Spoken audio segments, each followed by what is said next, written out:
Coughlin will not be attending tonight. Study sessions are always open for the public to attend in person, or you may choose to listen in and view remotely. Please note that the content of the agenda bills is subject to change. No public comment will be taken and no action is anticipated.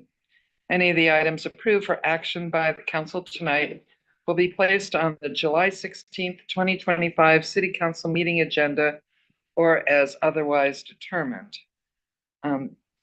Finally, this is an ongoing reminder that questions or comments by the public may be submitted on any item at any time by email to city.council@bremertonlaw.gov. And Zoom recordings of study sessions will also be available online within a few days. And welcome Mayor Greg Wheeler to present items A1 and A2.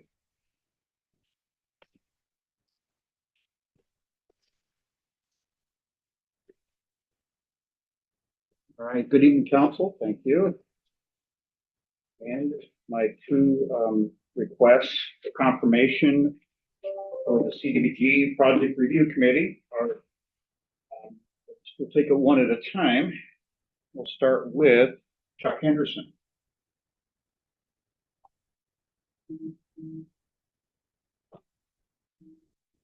Does anybody have any questions? It's almost like, need I say more? Yeah. With Chuck Henderson, because he's well known and respected and from the town. Yeah. Did a nice job on the panel last year and really dug in, was very thoughtful. Good. Okay. Anna, Michael, do you have any comments, questions? Second everything I just heard. Okay. Solid. All right, and so he's been, how many years has he been on this committee? Not that long, I don't think. Oh, Six. 6? Oh. Okay. Not long. Okay, how do we want to treat this item? Consent or general business? Consensus? Next up, same opening, only this time I'm requesting Grace Crowley to be approved for the Project Review Committee. Any comments, questions? My constituent, great person. Yep, I know Grace too. She's very thoughtful in her deliberations. So. Yep, similar last year, did her homework on all the reviews and was a great team member. Crazy good, not to educated. Okay, how shall we treat this? Consent? Consent. Thank you, Mayor. You're welcome. Our guest speaker, Adison Richards, will be getting here approximately at 5:30. So depending where we are, we may need to pause our discussion and then continue later in the meeting. Councilmember Jeff Coughlin, can you provide us a briefing on the Association of Washington Cities annual conference, please? Yes. I got some slides together fairly quickly, little help with ChatGPT, but I think Ann has those ready to load up. I can kind of speed through it all, or speed through it all. 25 minutes. Okay, cool. See if folks want to go. So, yeah, to start out, really good conference. It was neat to, I don't know, see everybody there, all the sessions, all the cities. Really strong showing by Bainbridge, Fallsbow, and Port Orchard as well, with all their major city managers there, several council members. Jeff, I Yeah. think you two are for something tech-wise. I'm showing it on my screen, but I'm finding a different screen. Apologies. Good thing they didn't ask me for tech help. Yeah, Oh, there, but for the grace of God.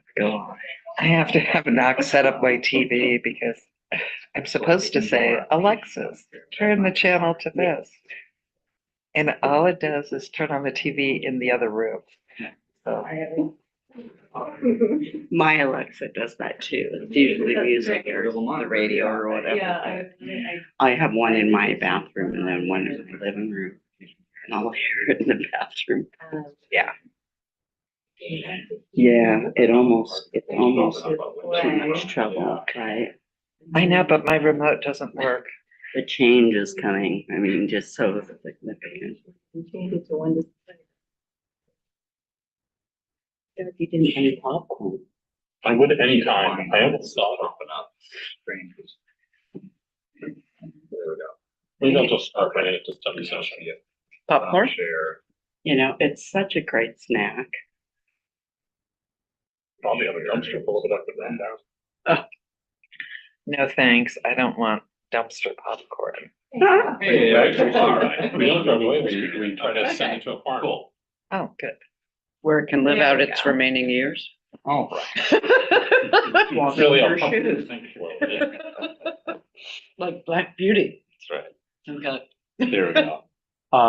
Yeah, great conference. So obviously, just myself there, so limited number of sessions I could attend. But what I tried to do was, for the ones I couldn't make it at, still gathered their slides, the ones I thought were really relevant to us. So just sent an email to city council email, probably already in everybody's inboxes.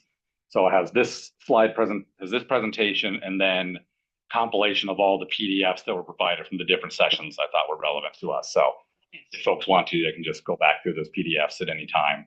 There's a wealth of information. You already sent this? Yeah, like 20 minutes ago. So, but the opening session on Wednesday was actually a joint transportation committee meeting with the House and Senate transportation committees for Washington State. And so there were no provided slides for these, but so I kind of have some pictures I took of these slides. I wanted to just go through really quick. And then the rest of the presentation will be more just high level summaries, and you can refer to the other PowerPoint handouts. So for this one, they started talking about Richland, one of the Tri-Cities where the conference was at, just talked about a local project they did, a $40 million complete streets project. And if we go next slide, what was kind of nice is they provided some takeaways for such a big project and how they really had success working with WashDOT, managing the large project, getting the funding, and it really came down to just really good communication and cooperation with not only WashDOT, but everyone impacted and all the property owners. And they just got a lot of good outreach early and often, and that just seemed to be key. On the next slide, what was interesting, I took a picture of this one because as they were going in, their bid came in low for the low bidder, which was great. We've seen a number of ours the same, which is wonderful. What kind of was interesting is they went out for bid before they actually had all the money. So in the middle of the state budget cycle and everything was up in the air, they were like, oh gosh, who knows how this is going to land? We saw the same thing. And they said, you know what, the only harm on going out to bid early is essentially the extra staff time to do the bid if it doesn't come to fruition. But they knew the timetable and turnaround was tight. So they ended up just going to bid, and it worked out well. And so then they got their bids. They ended up getting the funding they were expecting and able to proceed. But I thought that was a neat way to kind of, get ahead on the project. Hey, Jeff. Yeah. It's nice to hear of, working lovely with WashDOT. We don't feel like we've had necessarily the same It's experience. a different wash I dog. think It we're works for kids. east-west. Was there any, I was just wondering if there was any correlations of challenges that they faced, or was WashDOT easy to work with because they just, WashDOT got what they, I think you understand what I'm asking. Yeah, I don't think the presentation was that candid, Yeah. given the kind of joint session. So they didn't say anything outright negative or outright really positive either way, but they just kind of said, they just kept the communication flowing, which was helpful. It did note that they had project staff with prior WashDOT experience. Did it say that on there? Okay, Yeah. didn't remember that. So that another contributor. Yeah, Well, that can be good or bad. I know, six Yeah. of one, half a dozen of another. Yeah. yeah. If you're building a road, you don't need people with highway experience. Yeah. Good question. And then next, the other, it was a several hour session, but the other one I kind of focused on was a great presentation by this Urban Institute. And it was more some high level trends that I thought was useful. So again, they're presented to the joint board here, but they just really noted, none of it's surprising to any of us, but population's up, housing costs are up. But the difference is that for high cost cities, new housing is coming in right around transit centers. For low cost cities, not the case. And that's probably not too much of a surprising trend. The next slide. I have a question on that. They probably Are don't the have low the cost cities, transit. do they have a real transit? Yeah, That's they a- probably don't have. Yeah, the good question too. You know? Yeah. So, I'm guessing they're focused on things like bus, We're bus barely transit big centers enough. versus yeah, we Yeah. don't have a, Yeah. versus A things good like Seattle transit light center. rails. Yeah. And again, no surprise seeing, gentrification in Yeah. terms of higher incomes coming in to those cities. The next slide, perfect. No surprise, housing authority declining. And what it's getting to is they had a number of recommendations for the legislature. And so the next couple ones are like what they're recommending to the legislature to tackle in the next session or two. We'll see, Adison kind of mentioned some of this as well. It'd be great to know. But that essentially, they're thinking if the low income cities can get assistance with infrastructure and their transit stations, that can help drive people into lower cost cities as well, instead of everyone going to the high cost cities and driving up housing in already high cost areas. wait a minute. I don't understand that. Cities with low cost housing, they think the state should be giving them more funding. That was their recommendation there, That WashDOT should be giving them capital funds. that the legislature should help them with infrastructure near transit. Well, why not a high cost city? Where, like Bremerton, where it's very high cost. To me, it makes sense to give us some money. I'm trying to remember back to the talk. So I'm just kind of speculating here, but that could be making the argument that the high cost cities have the existing infrastructure. So that's why they're seeing housing. So if they can get that in place for the low cost cities, that enables housing there. And then Well, that allows creates more housing to get more expensive there is what it allows. more housing across the state. I think that's what they're going for. Okay. But in general, hey, walkable, exciting communities. Like centers. Yeah. Like our current model. Yes. Which is good. Hmm, Yeah, and there's a couple slides here. I think that's you'll like James. interesting. Yeah. I don't need to read them verbatim, but Thank you, Jeff. yeah. You guys gotta read. It's so nice to have somebody realize that. Expanding direct investment in affordable housing, yes. Uh-huh. Not- Expanding public land purchasing. Expanding public agency capacity to serve as developers and facilitate project vehicles.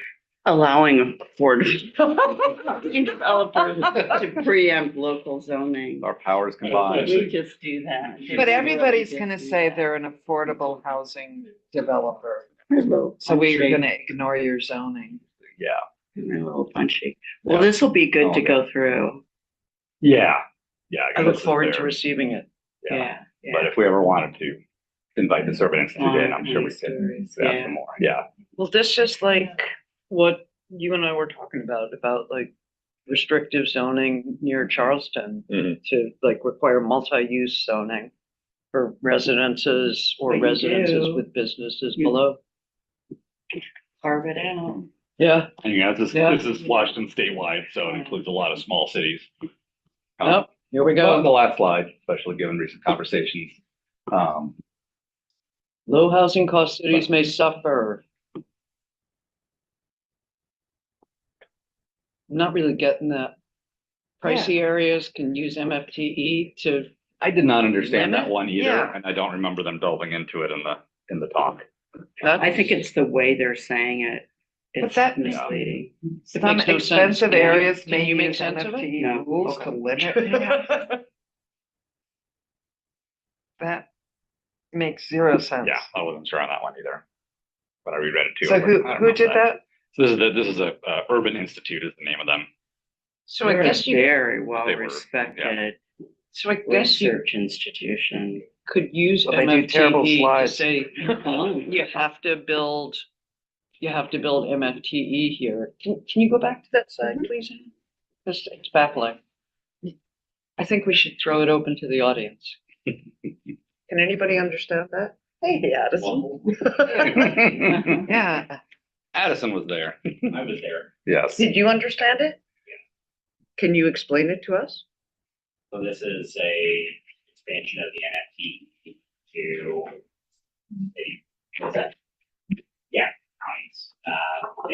And also, yeah, places where we're trying to build more development. So we're trying to, yeah, expand that option around transit services. No, I think we all get that. we get that part, but Some expensive areas may use MFTE rules to limit new housing construction. That's the part we don't get.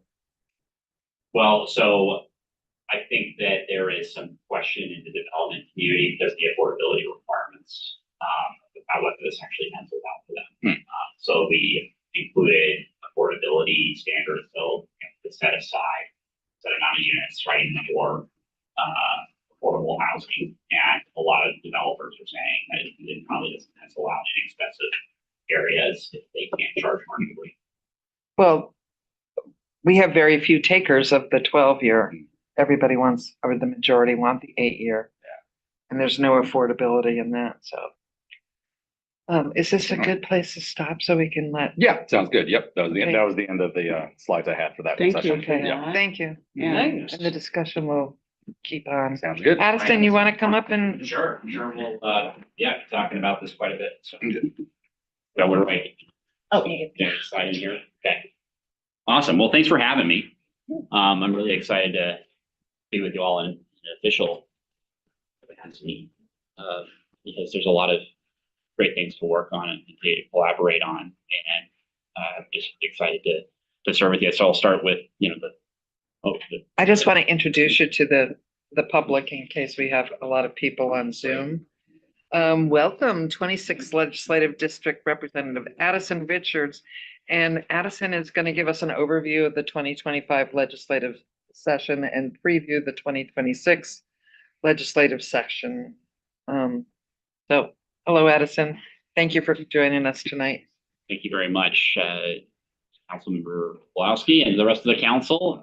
Thank you for having me. It's an honor and privilege to get to serve with you.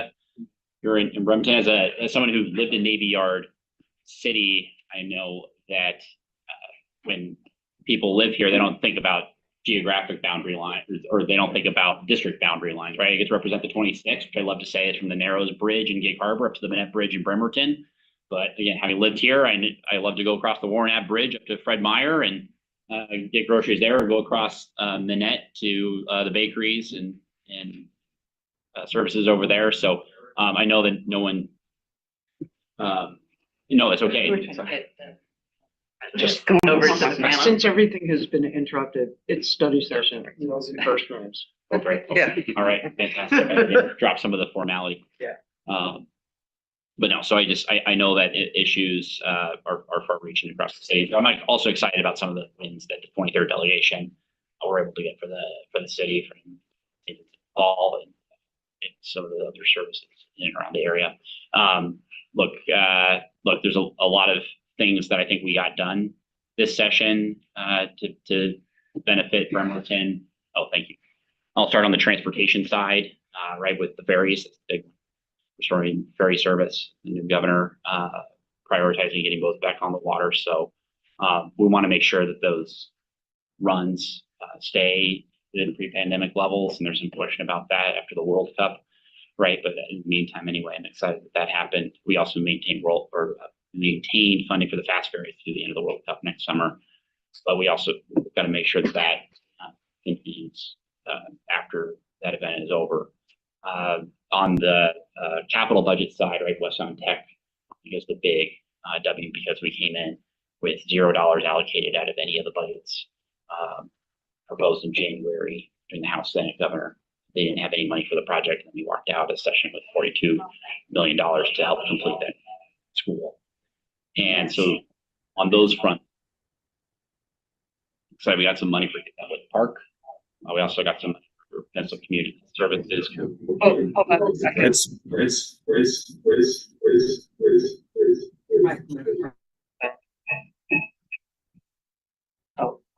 I'm definitely in a different reality. technology is great until it's not. Welcome to our craziness, Adison. Yeah. Technology is here to help us. We were just talking, we were in a training session with WCIA, several of us, and they didn't report it at all. We were all like, how can you do that? And they said, well, we are afraid that if anyone were to listen to this, they might think that things that we're discussing are things we're gonna do. It was a eye-opening training. Yes. Not me. Yeah.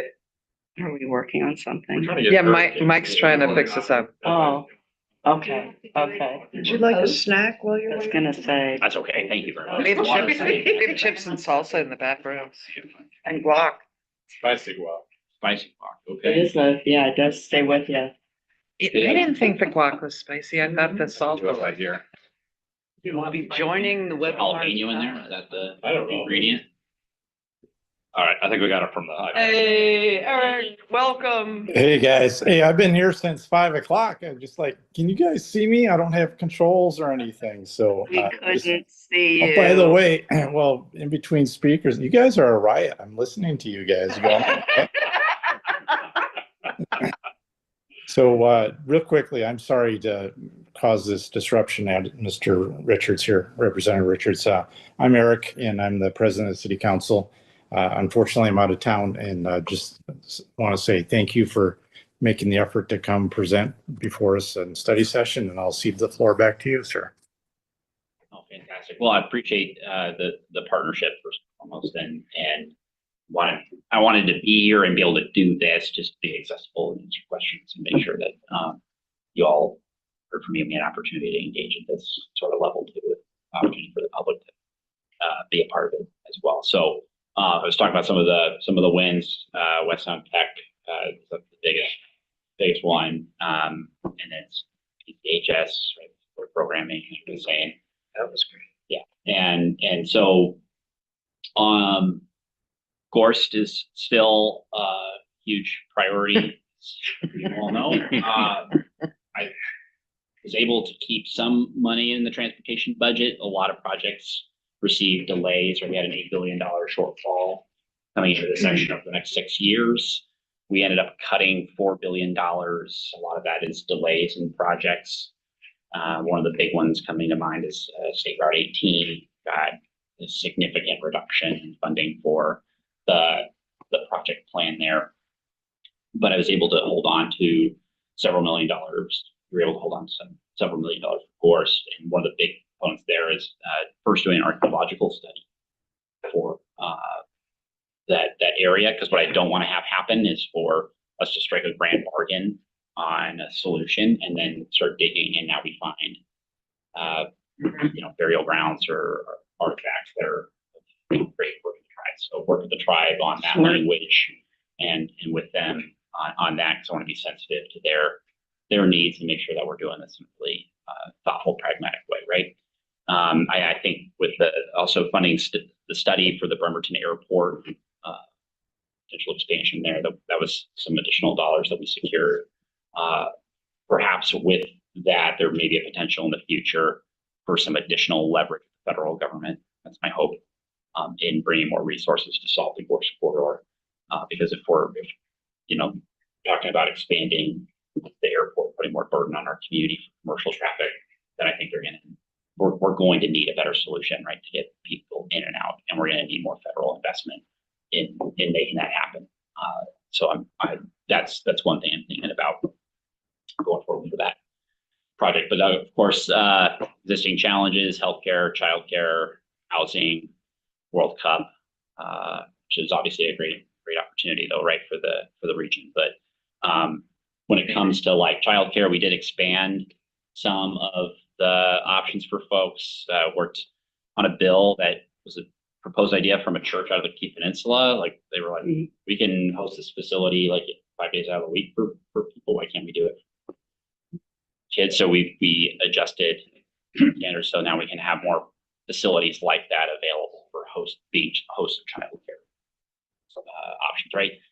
And then on the healthcare front, with what's happened at the federal level, that is the worst case scenario that I was anticipating when in our budget forecast. I knew this wave was coming, but with the Medicaid cuts, we're looking at a pretty significant shortfall for our local hospitals. And I still don't have numbers yet, St. Michael's, but I've been in touch with some healthcare folks and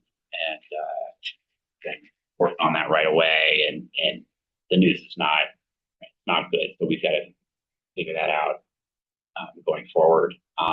When it comes to housing, right, we was mentioning 1491. I think there were 5 different bills that got passed that I would point to that I think can help build up the supply. Like, everyone recognizes that we need a supply, but we have a supply problem. Okla, right, civilly laid. I used to work just right there, right? Civilly laid services with tenants facing eviction. Okla says that the number one reason why they're being evicted at the rates that they are, record levels right now in our state, because of the supply challenge. Housing experts at the University of Washington, who I spoke with during session, read the book, Homelessness is a Housing Problem. The number one correlation there is related to low supply. So we passed some bills. 1491 was aimed at trying to do more of that in terms of incentivizing development or building near transit facilities so that we have more density and walkable, bikeable neighborhoods near services. Because I think there's 2 options when it comes to solving our supply challenge. We can either build up in our cities or we can grow out onto the peninsula. And the fires out in Mason County the next couple of days illustrate, I think, some of the challenges with trying to continue to build out the Olympic course, for example. So we've got a Non-GMA, right? right. Well, and I think there is some push to relax GMA standards in rural areas for development, and I've got a lot of concerns with that. So I want to work on solutions to our housing challenges. Look, I could keep talking at you, but dive into some discussion. Why don't we let everybody Yeah. go through with a round of questions and then, And I would like at some point to hear about tough losses. but yeah, sure. So, I mean, you can start with that question if that's what you want, or if you have other, I do. give everybody a chance. And do you want to start on it? Sure. I would like to thank you for I think it's 5717, the bill that no longer gives storage facilities a tax break. That is, for Bremerton, is actually a really good bill. That's going to give us a little extra revenue. It was part of the revenue package. I probably voted no, but I can't take credit for that. But yeah. What the heck? It passed. Yeah. Take the credit. Just take the credit. Be a good politician. What was the toughest thing for you this year? Well, on a personal level, we had losses. One of my friends and colleague, Senator Ramos, passed away suddenly. We lost Speaker Frank Chop, who the last time I saw him, that was, I think, in November, over at a groundbreaking for public projects in Bremerton. And then, we just had like one thing after another there. But then obviously the challenges at the federal level and thinking about these, I think about them as twin waves, right? We have like any economic disruption, trade wars, or economic policy that ends up impacting the budget, right? It causes significant challenges for our state because our whole state budget is based on consumption. And then we're one of the most trade-dependent states in the country. Disruptions of trade in Canada, and that impacts jobs and our revenue and everything else. So that's one. And then the second is cuts in the federal budget. And like we're one of the states that has expanded Medicaid the most, and so we're now hit hardest. One of the states hit hardest by the cuts there. 28% of our budget from the federal government, and now we may be facing anywhere from $3 to $5 billion in healthcare shortfall. So those were some of the issues I was thinking about in terms of how navigate our fiscal policy. And what has kept me up at night is thinking about how to keep our hospitals and schools open, frankly. So that's probably the toughest thing I had to do. My last question, it is, I was just talking to Martitha May, and that whether documented or undocumented, it's mostly Guatemalan in the Spanish-speaking population here in Bremerton. She's deeply concerned about maternal health because people are afraid to go to doctors. They're afraid to go out in public. Was any work put in on that? I know that happened kind of late in the session. Yeah, so I mean, the Keep Families Working Act is still in place. So it's a law that says that we essentially our authorities can't cooperate with ICE and reporting undocumented folks. We continue to. I answered a question on this earlier today on why we're continuing to cover undocumented folks with Medicaid. And the answer there is because it's actually cheaper for everybody. Mm-hmm.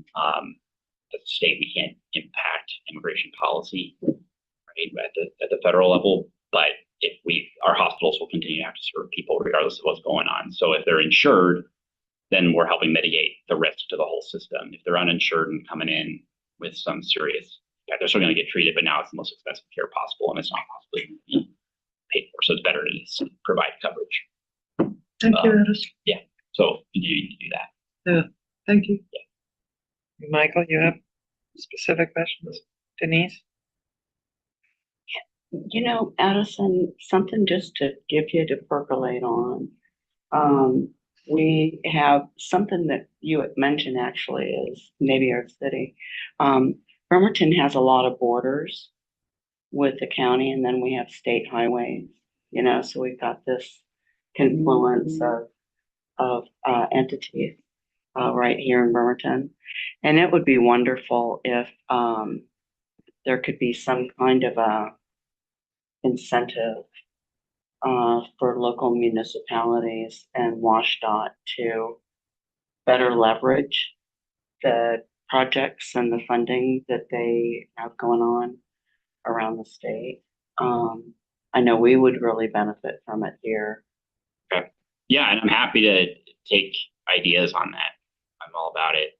Something else I mentioned that was also top of mind when you're mentioning that was the fact that I've met with the Navy and been talking with military families, and the two things that come out the most from those conversations are the need for childcare and the need for health. Yes. And if we can build more housing in the city, I think it also helps reduce congestion and provides more options for military families. So working with you all on ideas on how to do more of that would be awesome. And I'm talking with colleagues in the legislature who are in and around the JBLM area. Right? Maybe there's some collaboration we can do there to figure out how to build more housing for folks in and around the bases. Yeah, the impact of the growth. The impact of the growth is. Yeah. I feel it coming. Yeah. Right. But the Navy, for various reasons, doesn't share. So we can work together on incentives to also help ease the strain on building and development. I'm all about to figure out strategies on how to do that. Obviously, I think there's just so much potential here, and you all see it every day too. And I know that this place is going to get showcased with Quincy Square opening on Saturday, and then with the World Cup coming here too. The Bremerton's going to be rightly put in a spotlight and a good one. It's cool fun.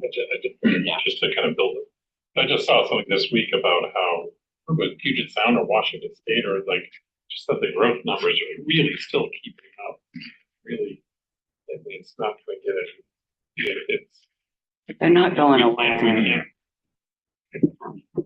No, it's not going away. Yeah. And And I guess on this point, I guess this is maybe, an appeal to you as well too, as we think about how and where to build housing to keep up with demand, right? Like governor has asked us to try to build 200,000 units in the next 4 years. And I mean, we're nowhere close to that pace. And, obviously that's statewide. And then, I mean, when you talk to folks in the development community and look at the numbers, like we're going to need anywhere between 800,000 and 1 million units in the next 20 years. Those, again, like I was saying earlier, they have to go, as we all know, someplace. The question is where and how. And, we've made historic investments in the Housing Trust Fund this session, nearly $700 million. Thank you. But at the rate of building housing, or like how much it costs, like we're maybe going to get 2,000 units out of that. Yeah. So we're going to have to work with the private sector on how to build the other 198,000 units. Like we're going to have to figure out ways to do that. And About looking at the model of building, how Yeah. homes are constructed, or are they pre-constructed and then delivered? There are so many efficiencies that we're not willing to look at because of whatever. well, absolutely. And so on that front, like permitting and regulatory reforms are top of mind. I've got a transportation permitting work group bill that passed this session to talk about how to streamline the permitting process in transportation projects. I think there's a lot of opportunity on the housing space as well, because I know you're all strapped for resources and staff to process permits, and the more that we can do at the state level to help make sure that process makes sense, but stuff's getting processed and we're able to build in a more effective and efficient manner. I think that's certainly part of how we help bring down the cost of building. I think there's both ends. We can balance environmental, labor, and other standards, and more effectively and efficiently build housing and lower costs in that way, and we can invest more and do some other things to help drive development. Well, a big complaint that we hear from the development community is the new energy code, which in the long run is going to save us, but in the short term, it's costing them a lot of money. And maybe the state could do more research on what could be modified there, and then sprinkler codes add a whole lot of expense. And I certainly don't want to live through another fire like we had in East Bremerton, where senior citizens were killed in a fire. I mean, but there's got to be newer ways than running pipes full of water to make a home safe that would be less expensive for the builders to build. And maybe it's the state stepping in to do some of that research for them that I think may help. Yeah, and to your point, I think like those standards are put in place, for great good reasons. intents and purposes, Yeah. And it's going to take the working with firefighters on the sprinkler standards, right? Because I mean, they're also looking out for their own safety and Absolutely. and their lives when they're going into a burning building, and want to make sure that things are as safe for them as possible. The least we can do. But there's got to be some new technology on the forefront that could make it less expensive. No, and I'm all about trying to find that answer, because I think you're right, and particularly on the energy code side as well. Good intentions, but we've got to be practical. And I'm actually hearing some exciting things in that vein on the ferry side, because we are trying to electrify the ferries and make new hybrid ferries, right? So that's all really expensive. Mm-hmm.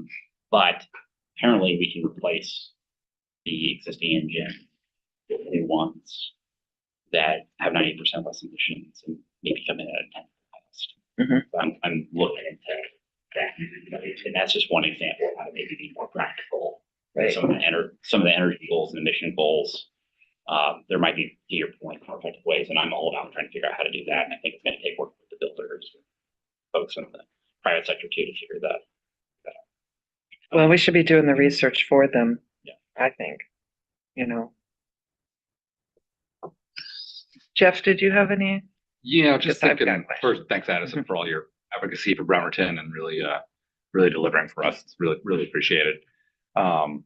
Thinking forward, I know we're talking next session is next year already, but you kind of mentioned the big federal bill and its impacts, which of course that was not all out while the state was in session. So do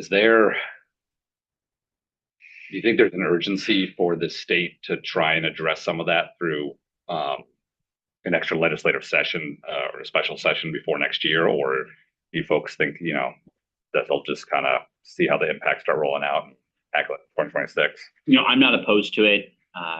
Speaker Jenkins said that, we're not in, we shouldn't try to rush one because we need to take more time to figure out what the Digest full it. impacts are. And some of the policies that passed aren't going to be effective until post midterm 2028.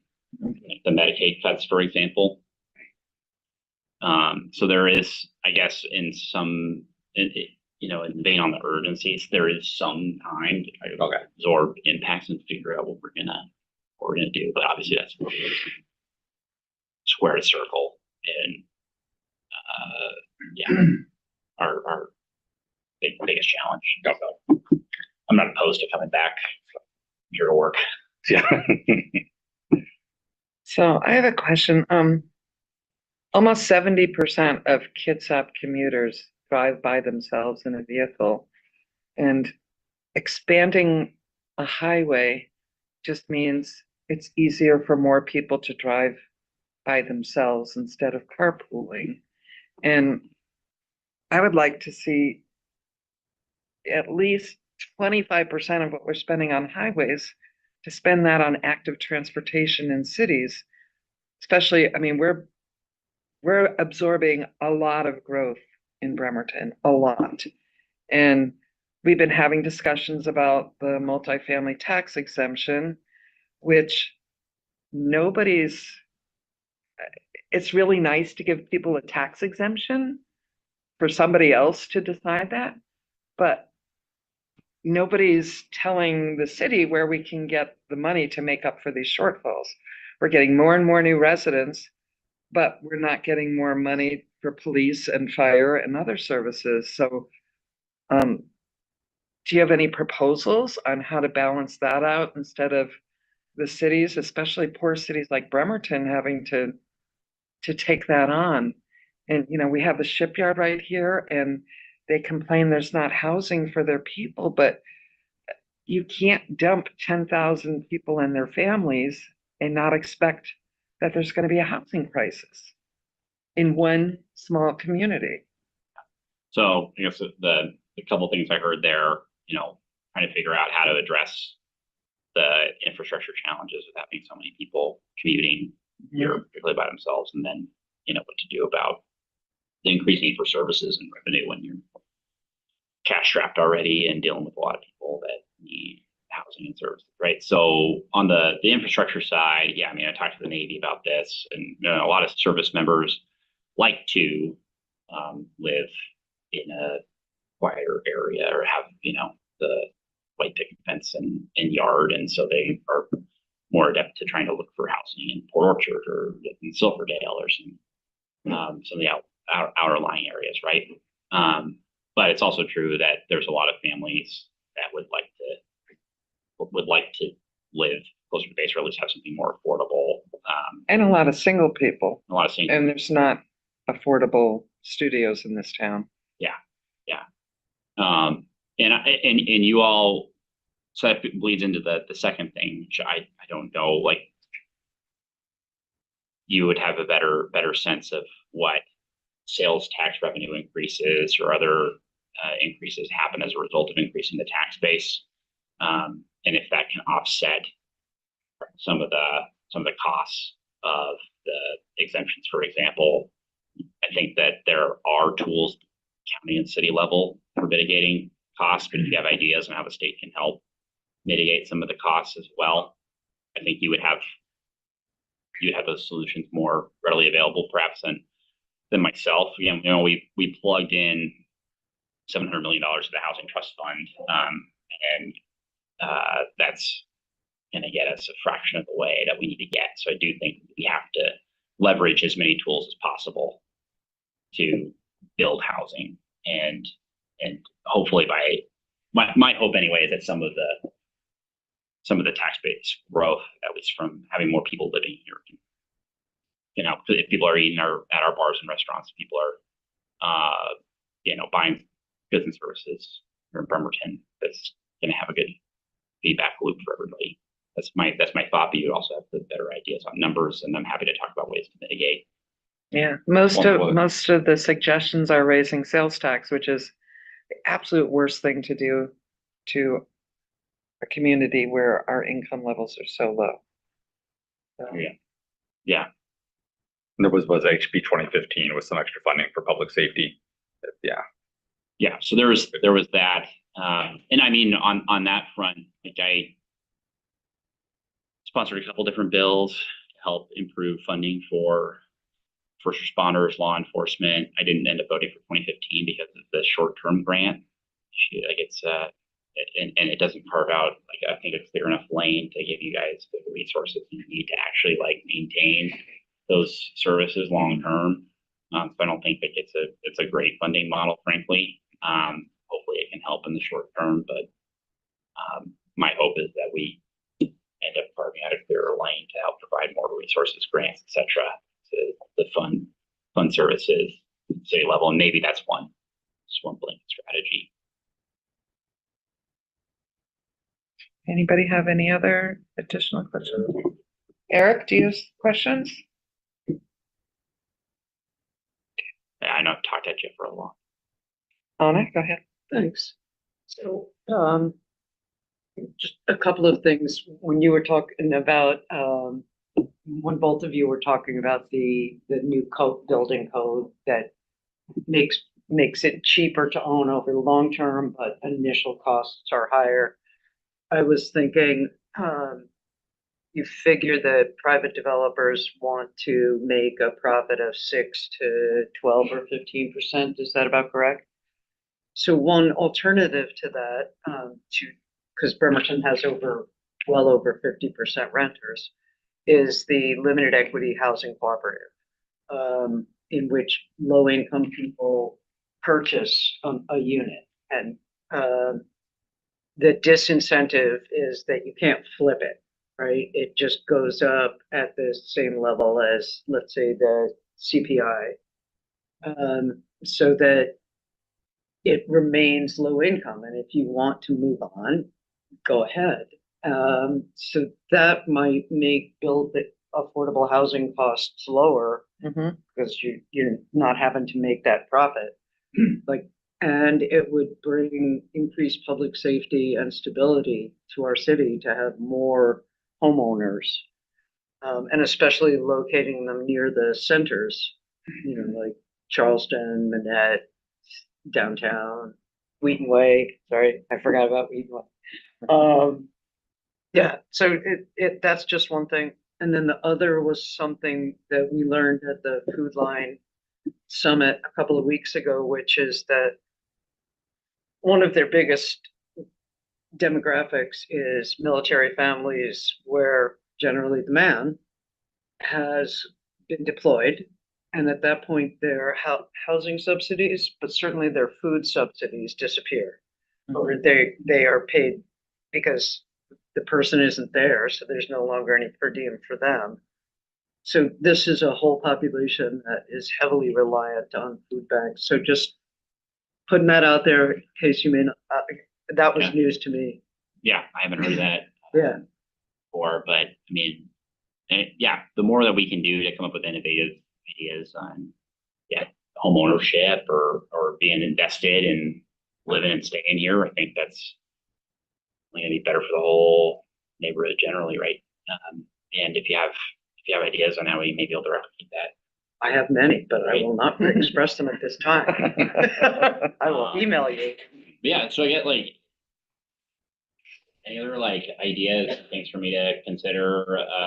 So, you know, I'm on the housing committee, on the transportation committee.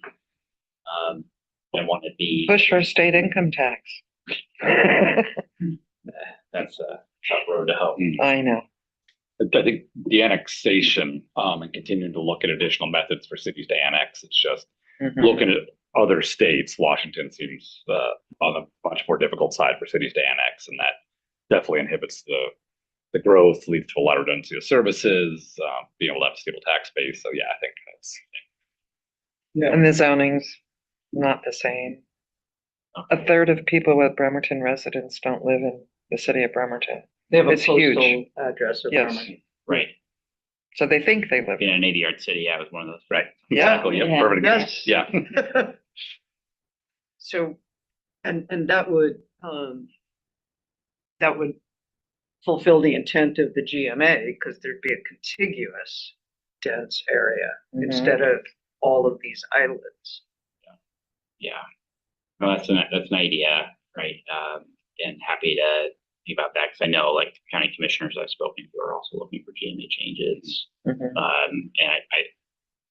And I think we need to be cognizant of that, because want to make sure that we're preserving green space. It makes sense. The more that we sprawl, the more that costs everybody, infrastructure, emergency services. You know, the risks of tragedy. Again, I'm just keep thinking about the fires out here in Mason County, and if that's where we end up like building housing, I guess forests continue to get drier, like that's only going to be more dangerous for everybody. So I think we've got to keep working together on how to address this issue. But again, so much potential. I think you're in Bremerton for continuing to do really, really great work. Is there any other ideas? Or I know we've been I have passing a a lot, slew. Yeah, well, like on housing, right? I just want to recognize that housing. like, I'd this love slew to of bills. see, there was an early idea for a bill. I don't think it really got anywhere, but, that would provide incentives for builders to develop housing on the parking lots of old strip mall. So like in my district, in District 2, you know, you have these strip malls that go on both sides, and I can easily see, you know, like in other cities, I've seen a more urban type of housing, multifamily housing, going in right along the corridor, you know, facing those businesses. And I don't know what ultimately happened to it, but I was intrigued with it. I sent it to Director Spencer here at the city, because until we do something like that, I mean, talk about it's you know, it's right along the corridor. There's a transit hub right there. It's the perfect place to put in some density. Well, we got rid of our parking minimum so they could split the lot. Yeah. Whatever. That we doesn't need to seem do. like we need a new state law for that. There was some kind of initiative.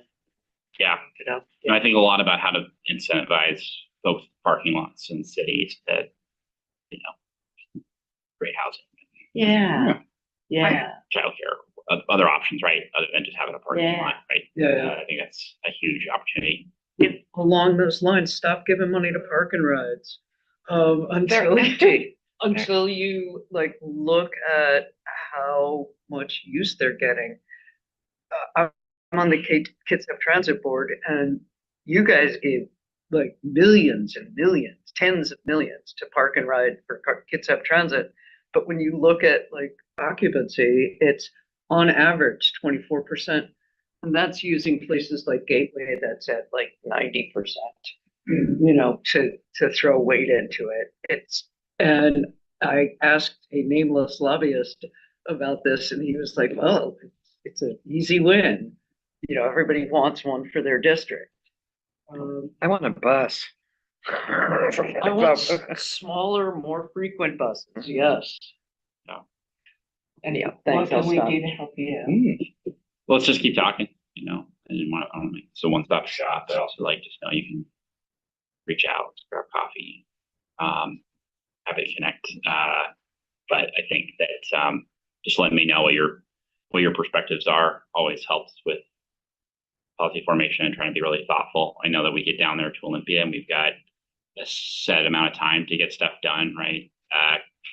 Trying to hustle bills out of committee and then hustle bills to the floor, and some, everything can be well intentioned when it's on one sheet of paper, but then when you compile 10 things together and pass it on to city strapped,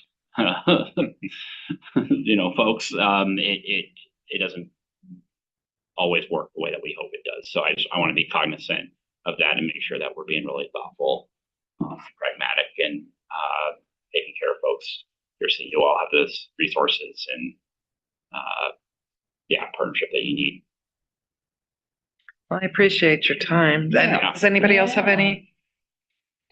Always good to see you. Yeah.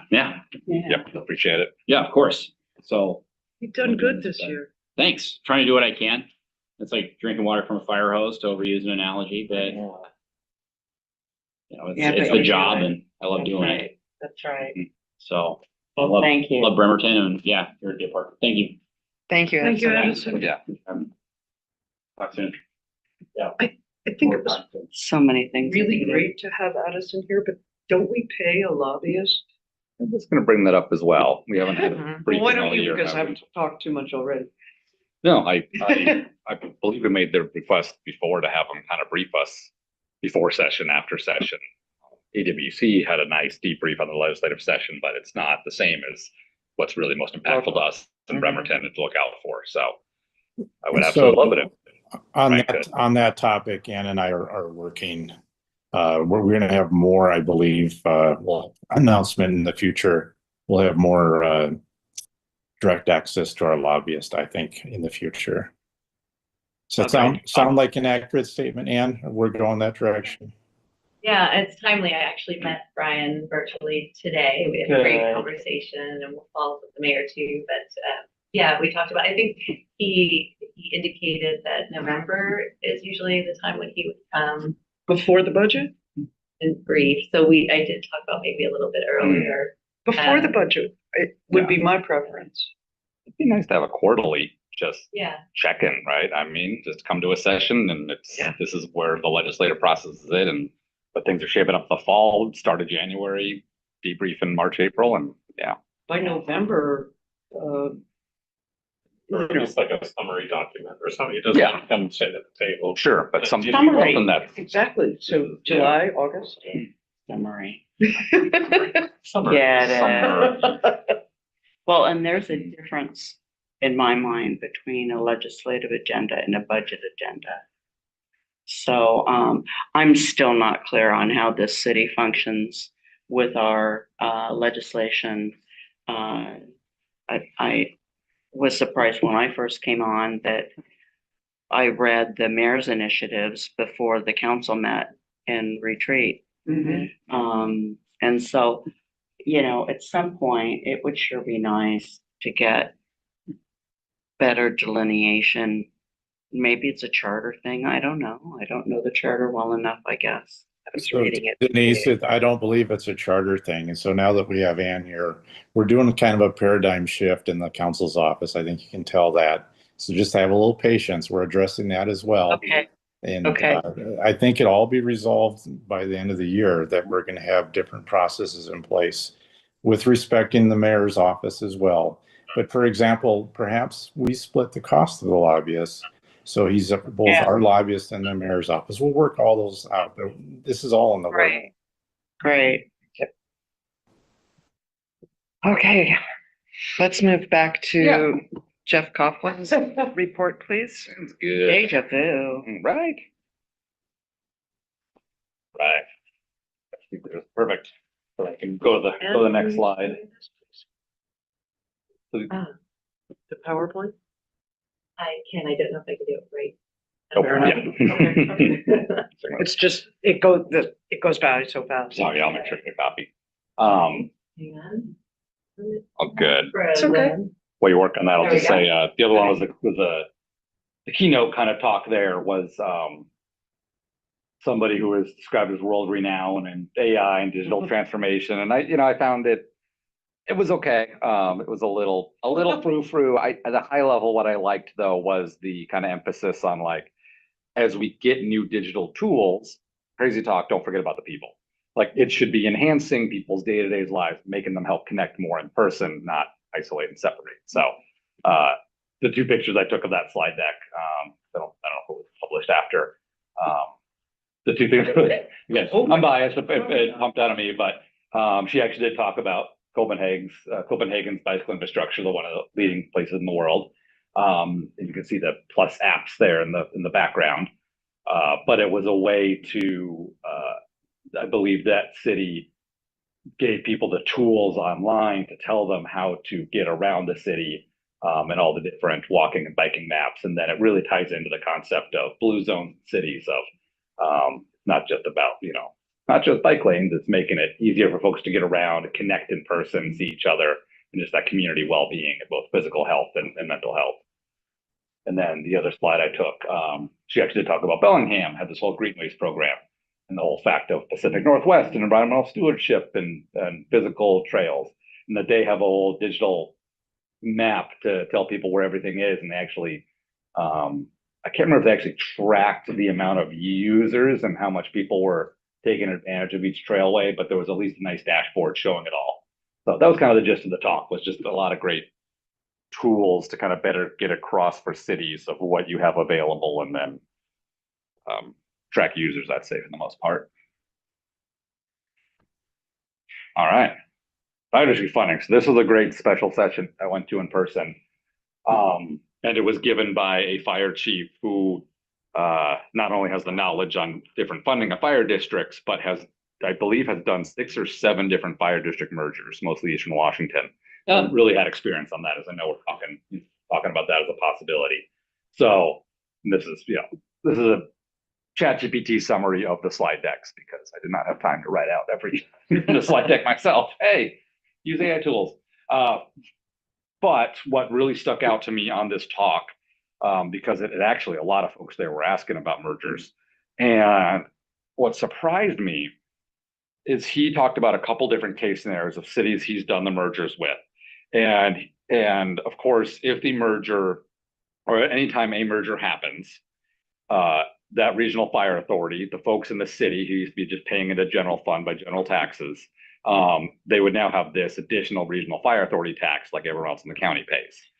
And the big question, of course, is, okay, when the city puts this proposal forward, do they promise to lower city taxes by some amount? Do they say they not? What do you do?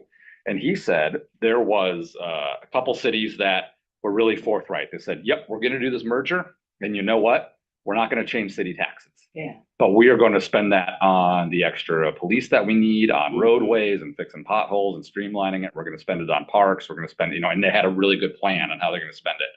And he said a couple examples past 75, 80% yes. It's again a simple majority. I believe that's needed. So that was really interesting. And he talked about another case where a city was super coy about it, and they wouldn't say what their kind of future plan was.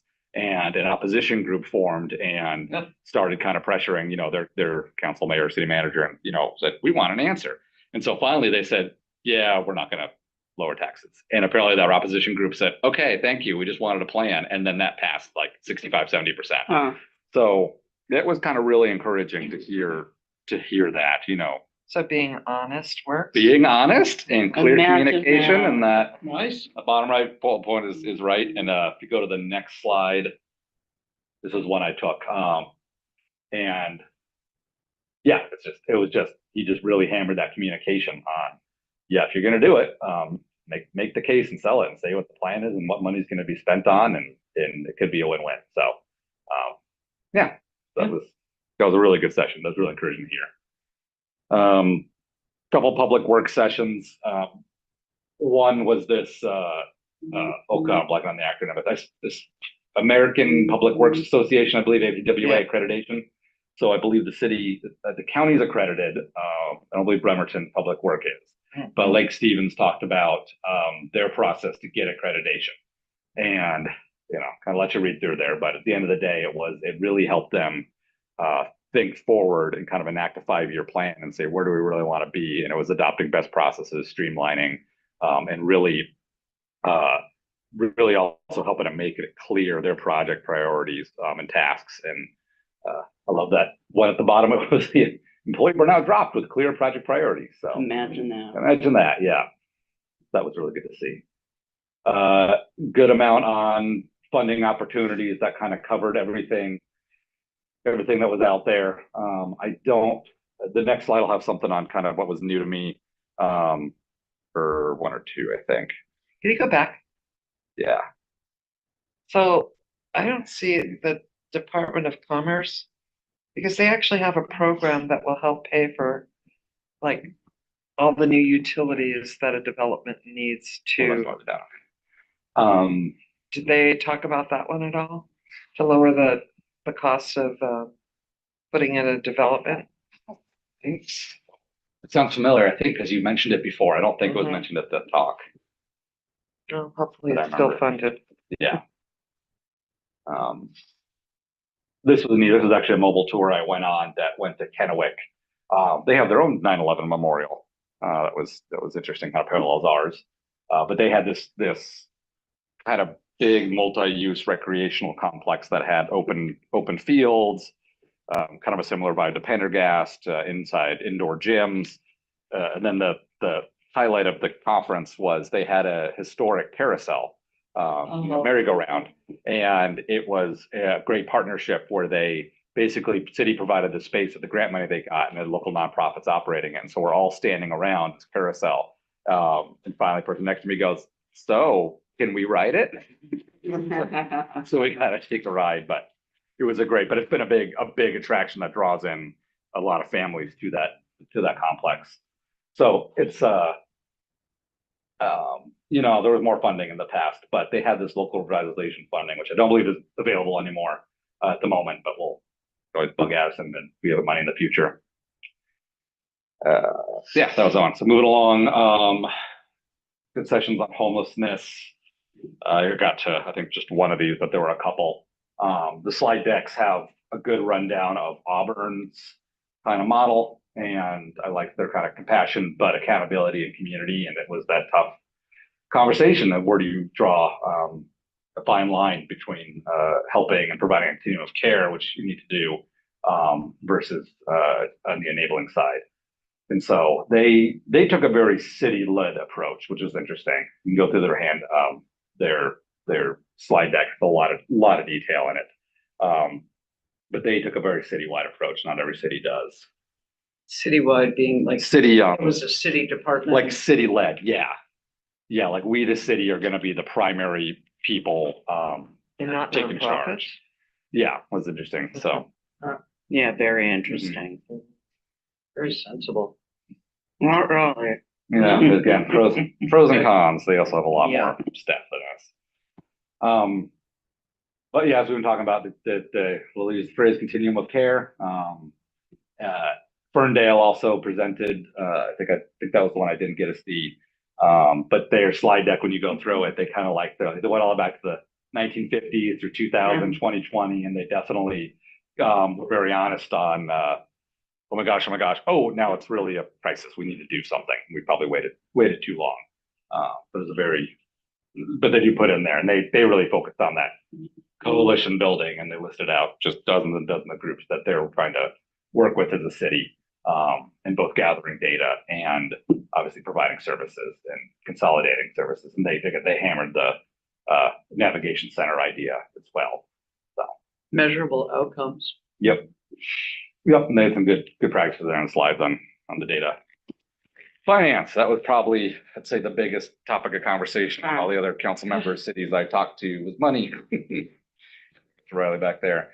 Obviously, we're not alone in the boat of being strapped with finances. Some cities are better off or more prepared than others. I'd say at the end of the day, there was no quick fix or anything that was offered in all the presentations. A lot of it was recapping, again, the challenges we have of that 1% limit every year on property tax. There was some best practices in terms of looking at budget and, again, prioritization, some kind of common sense stuff. I would just be blunt and say, but some slides in there that might be good to review before we do any budgeting talks. The next slide. One special one. So this was new to me, which was this tax increment financing. And I think I would sum it up, if I understand 100% right, is, hey, we want to do this project in the city. We think that when this project is done, and you could say this could apply to something like Quincy Square, right? We think when it's done, we're going to get a bunch of new sales tax and property tax and income coming in. So essentially, you're taking out a loan, I would say, that you're then going to pay off with those future revenues. And it was interesting. And they definitely were, collapses. If you're, hey, we're going to get this thing built by 2019, that's a giant indoor, playground. Oh, and COVID hits. Uh-oh. All of a sudden, you're not getting the revenues. You Yeah. can't do that. New housing doesn't pay taxes, so. Yeah. But it's something we could look at. So if we have any big projects in the future, we could definitely look at it. It's got its pros and cons and its risks to it. I do like that they emphasize community engagement Mm-hmm. for smarter planning. Mm-hmm. Agility. Yeah, and that the agility in all the projects too. Have your backup plans. They emphasized have your exit routes. Really do that risk management and make sure that something goes sideways, you got a plan for it. The business license threshold went up. Yeah. So this I want to highlight because AWC is recommending cities, and this should include Bremerton, does an adoption by August 26th. They're saying definitely needs to happen by August 1st, but this is a 75-day legal notice requirement. So I don't know if you folks have gotten back. This has come up yet in administration talks or okay. Is that a yes or a no? He doesn't know. So weird. Right now, all businesses are required to license. Yeah. So, that's a lot of Okay. So if I understood, our current ordinance allows businesses that maybe doing business in Bremerton but not located here to have an exemption of $2,000, and that now needs to be raised to $4,000. That was my takeaway from it. Not an exemption. Like, Something like vendors. yeah. You could be a food truck or a vendor that does the circuit. So if you're here doing business in Bremerton, you don't need a license unless you're making more than X amount. in the Gotcha. city. Thank you. Yeah. Now they can make up to $4,000. Yeah, I believe we're required to update it. Currently, they can do $2,000 worth of Mhm. business. This doesn't apply to businesses that are in Bremerton and owned by headquarters that are outside Bremerton, right? It's like mobile stuff. Yeah, I think Michael, that analogy was spot on. Like landscaping as well? I'm not 100% sure. Are any of them licensed? Well, I'm sure they are. So, I'll connect with tax and license Cool. on that. Perfect. I got the 2,000. They already hit it in place. But I'll let them know. Awesome. Thanks, Mike. Yeah, I just went and noticed that. I'm like, August, still got it. We better get that on our radar. Yeah, And they might already have it covered. perfect. And then there were sessions on FIFA. Well, there's one big FIFA session. Things we've already noted, some up on a lot of the slides. They did have 3 kind of separate documents that was like, this is coming in 2 weeks, this is in 2 months, and this is 6 months out. So that were kind of tools for cities on how to respond to FIFA. So I think it would be kind of suggest to President, Vice President, if we could get some sort of briefing on what the city's current plans are and challenges and what we're looking at, because it's been done mostly, I'd say mostly DBA has been hosting kind of those meetings, but it'd be nice to have a real city focused meeting, I think, is time. Okay. There's a lot of concern that international visitors will either not want to come to the United States or will not be allowed to come. There was a lot of talk on that. Yeah. Other cities noticing a big drop off and Yeah, it might. Isn't Trump the chair of the committee? Does it have a golden So I think throne? he put himself in, so that would Oh. make him want to have it be a success, right? we'll see. you go back to that last slide real quick, Ann? There was one in there. Oh, yes, I think in terms of things to consider. So in addition to obviously considering book licensing for, businesses and mobile food truck vendors, I think we've talked about extra, security and EMS is an option for this libation zone as a special rule. So like, for example, if we wanted some fraction of downtown to be open container or not. We're too small a city. The thing when I Us too. looked into that is the city's a population over 100,000.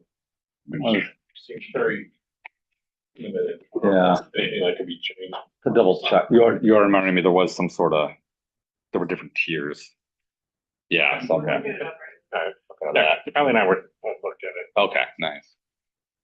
And then, yeah, a toolkit is supposed to be coming out real soon. Something else I learned is I think this is the first time they've ever done these fan zones. So. Mm-mm.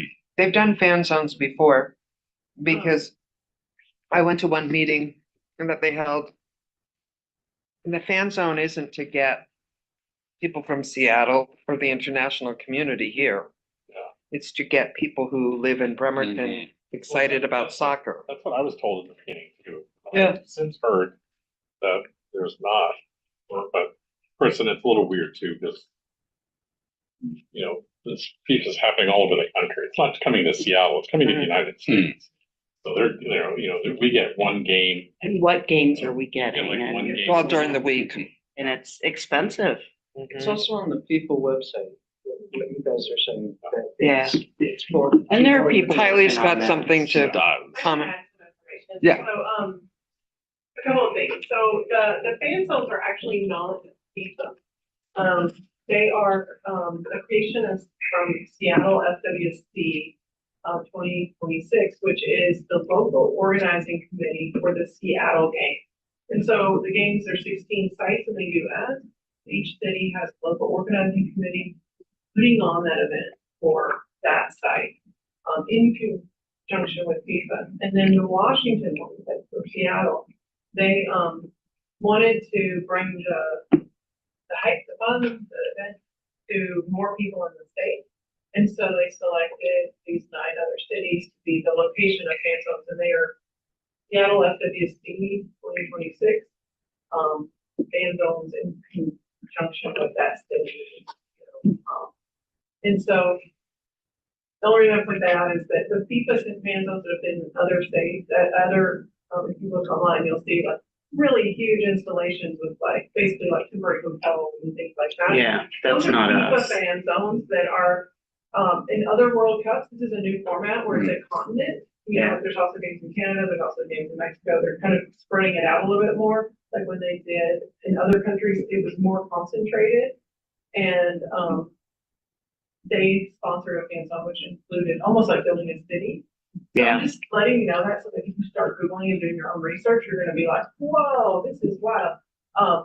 But I think what Jane said and Michael said, my understanding of what's being anticipated for the 9 fan zones, in the Washington cities, is that those are really for our fans locally to enjoy the fun. and Together.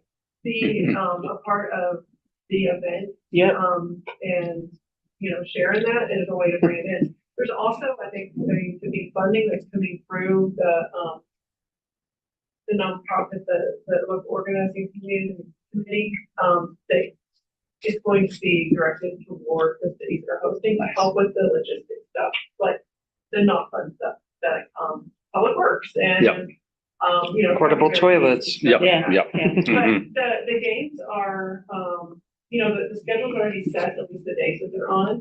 Obviously, the vibe's gonna be a little bit different if it's an early game versus a late game. So. Yeah. The city points of contact, are Katie Ketter and. Okay. Tim Barker. We're working with the DDA. Right, yeah, Jessica's heavily involved. Um, So I think there's like a handbook for cities that the mayor has or doesn't, I'm not sure. The Seattle, FWC 2026, there's some proprietary stuff in there, and I think that they're working with, the local event coordinating group, so that, Jessica is working as the point of contact. on this. Okay, And. Right. Yeah. Event organizer. There's a lot of restrictions about, Sponsorships. branding, Yep. Sponsorship. that whole slides on what logos you can use and do not touch Oh, these, yeah, yeah. branding, Yeah, font. and these are being one of them. Yeah. And so, that's just something to consider, but, yeah, there's been a lot of, meetings. I think everything, from my end, like the last I was supposed to see a lot of we're right on the pace. I know we've had some collaboration with the other cities and say, hey, what are you guys doing? But, yeah. Do you have to use their whole title when you talk about them? I do, don't I? No. I wasn't sure if that was a rule too, because I went to one of the meetings that Jessica held. And there was a handbook that we were all allowed to look at, but we couldn't take pictures and we couldn't take it So home. that's the handbook. Yeah. Okay. Okay.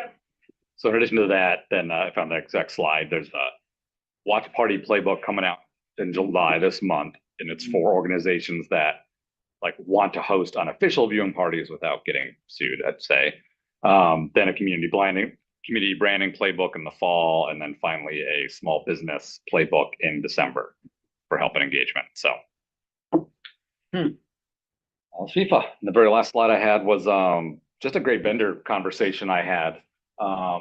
There's this copy of the email he sent to me that don't know if it went to all council or not, but it can be forwarded to all council. So this was a company called Decker Technologies, and what they've essentially done, he walked me through a whole demo, showing Bremerton and other cities, is they take digital snapshots, like every hour of things like Zillow and Redfin, Airbnb, VRBO, and basically snapshot every single listing and all the detail about it. And then they combine that data with existing listings on properties and ownership and availability. And what they're able to track is they can pull up a whole map and say, here's every short-term rental in your city. And these are the ones that we think are registered. These are the ones that are non-registered. These are the ones that are reporting, hey, you can rent this place, it has 5 bedrooms. Oh, but if you go to the property records, it's really only listed as 3 bedrooms. And so it was a really, really cool tool. So he was just zooming around Bremerton with me and a couple other cities. And they go even farther, and they will provide a service of actually sending like warning letters of like, hey, we've noticed your property is listed as a short-term rental.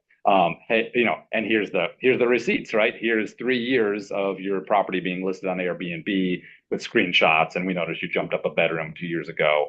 Please know you have to have a business license to conform to these standards. And so they'll automatically identify, send letters on behalf of the city. Letters get sent out. And the letters get sent out. And yeah, he even just sent this, he basically said for a city the size of Bremerton, like a one-time $7,500 fee, obviously a lot more to be reached out, but I just wanted to put that out there. And Bainbridge currently uses them. And I talked to, Blair King, their city manager, about it. And I would say that the conversation was overall positive. So they're not the only company out there, but it's really fascinating on if that's something we want to prioritize. How would So, this- go ahead, sorry. Yeah, okay, it's an audit committee thing, sorry. How would this be different from the extensive list that the auditor compiled? This continues on. So their database is, I would say proprietary because it's what they've been harvesting, but they've been going back like 10, 15 years. So it's not a snapshot. It's not a snapshot in time. Like how many unregistered properties do we have right now? They can actually go back in time and pull up all the advertising histories. And yeah, it's really comprehensive. So according to Jennifer at one of her LTAC presentations, she said that Airbnb at least requires people to be registered with the city, the businesses, VRBO does too. VRBO does too. Backed it up, yeah. So it'd just be the under the radar ones that they'd be picking up. Yes, yeah. And I'm not so sure that this is a huge nut, Yeah. It's interesting. I think what would be interesting is to get a report from Mike at some point about the breakdown. Yeah. Of what lodging tax is coming from what. And if Airbnb and VRBO or any others look way too low, then we consider something. There's two on my street. They're registered. But good to Yeah. know they obviously fill a niche, Yeah, market, and it happens to be something we've been Mhm. talking about. we could talk more to Bainbridge about how they're Yeah. using it, if we Yeah. feel like it. And I asked him about future plans and he said they are looking, or they probably got all the data, but expanding into long-term rentals as well, which I know translated to something. We want to know how many unlicensed Yeah. landlords Yeah. snapshot in time, but could go back and forward. Yeah. Okay, So good. that's, So is there anything- 7,500. So do you have any other things you want to share with Sounds us? like it was a good That was it. conference. yeah, it was Once good. again. And then all the usual, just good to talk to the council members from the other three cities. And they're still, I think it was Port Orchard and Paulsville were both promising they would pick up the Quad City Social again. So it's on one of them. Yeah. So where is this convention next year?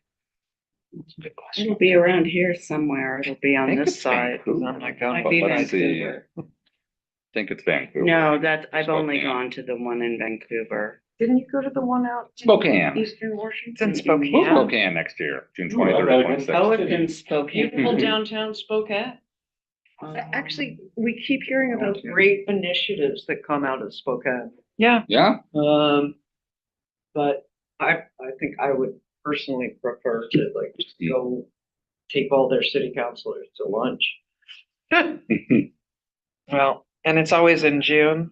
Yeah. So it's always June for the annual conference. It was really good. There is another special. I haven't been to Spokane in a long time. Yeah. I forgot how much I disliked it, so. I Might be okay. enjoyed I these liked it when I was conferences. there. It was 2 years ago I was there. I Yeah. haven't been to you've been to how many of the now? The statewide? Just two. Yeah. There is an upcoming AWC. I'm trying to find it real quick. It's an in-person one, I think in Tacoma on finance and budgeting case. Ooh. Yeah. Oh, I saw it earlier today. I think this year ago, August. Might be a couple of them. This one's a little matchy. Anyway, keep an eye out. President, can we take a brief break before we leap into LTAC? Sure. So it's 6:30 right now. How brief is brief? Should it be 6:40? 7 minutes is plenty for me. You want? Well, let's do it 10 because that's an even number for me. Okay, we'll be back at 6:40 PM.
Unmuted. I call the study session back to order. And I'd like to invite Council President Eric Younger to continue the discussion on the lodging tax 2027 request for proposals for the destination marketing organizations. Okay, thank you. And actually, I'm just going to do a brief introduction, then turn it over to Ann. So as you know, last month, the council passed a resolution for the 2027 and future funding cycles are going forward for the LTAC committee to put a priority on destination marketing organizations. And that's for the 2027 funding cycle, which means it's going to be considered by the LTAC committee in 2026. So we have time, and we're going to use that time now, hopefully over the next couple, 2-3 months, to come up with a request for proposal language that any organization could put their application in for 2026 LTAC for the 2027 funding cycle. Does that make sense? All right. Yep.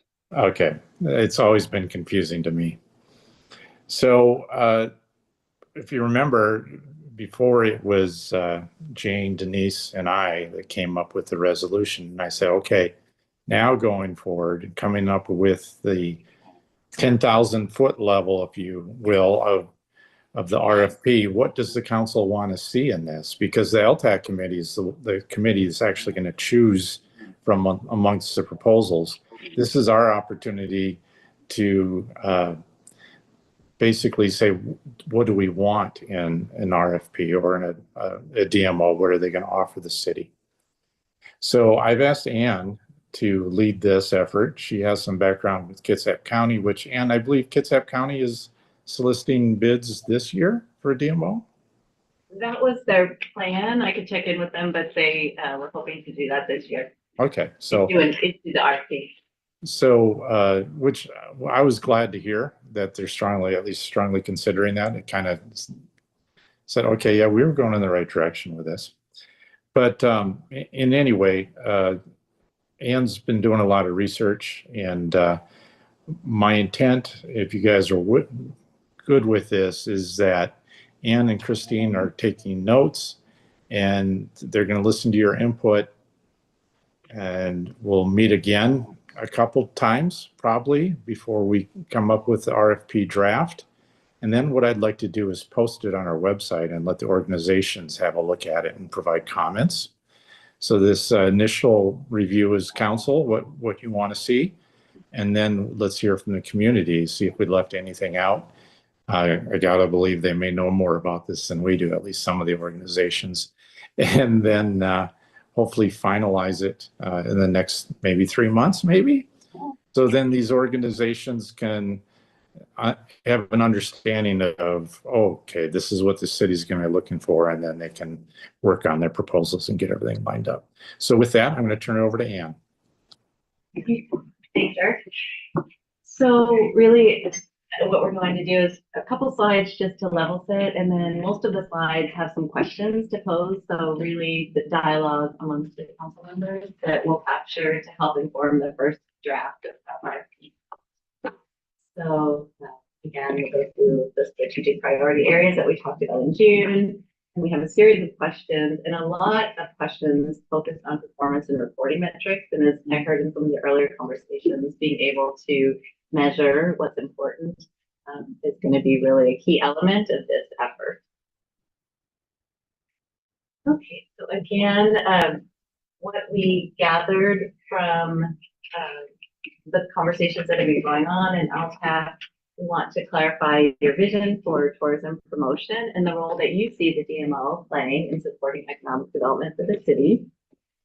We want to assure alignment over those strategic priority areas that came out of the study that was conducted last year. And then we spend a lot of time on performance and reporting metrics. Again, we want to make sure what's important to you. We're going to be able to capture data on and respond quickly if the results are not meeting your needs. We'll spend some time there. Feel free to ask any questions as we go along. on this foundational, yeah. So one of the big takeaways from the brilliant study that the brilliant Denise required us to get was that Bremerton hasn't got a brand. So, where is that work going to happen? Will be in the DMO, and that'll be one of the questions that we'll talk about as we go moving forward. Okay, thank you. Some of this is just general. So this slide just speaks to, in the standard DMO RP, these are some of the areas that are normally included. So this isn't meant to be specific to Bremerton, but just to give you a sense, some of these things are very standard in any RFP, scope of services. Of course, this is focused on tourism, the experience and qualifications of the staff, and then really getting specific and asking the organizations that are going to respond to prove some of the things that we want to make sure they're expertise in, as well as being very familiar with Bremerton, but also being able to demonstrate an ability to effectively promote tourism and manage lodging tax dollars.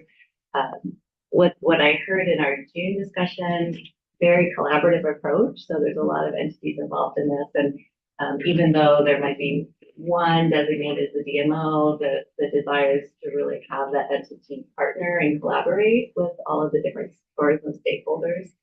Want to be specific in the types of performance reporting, the frequency of that.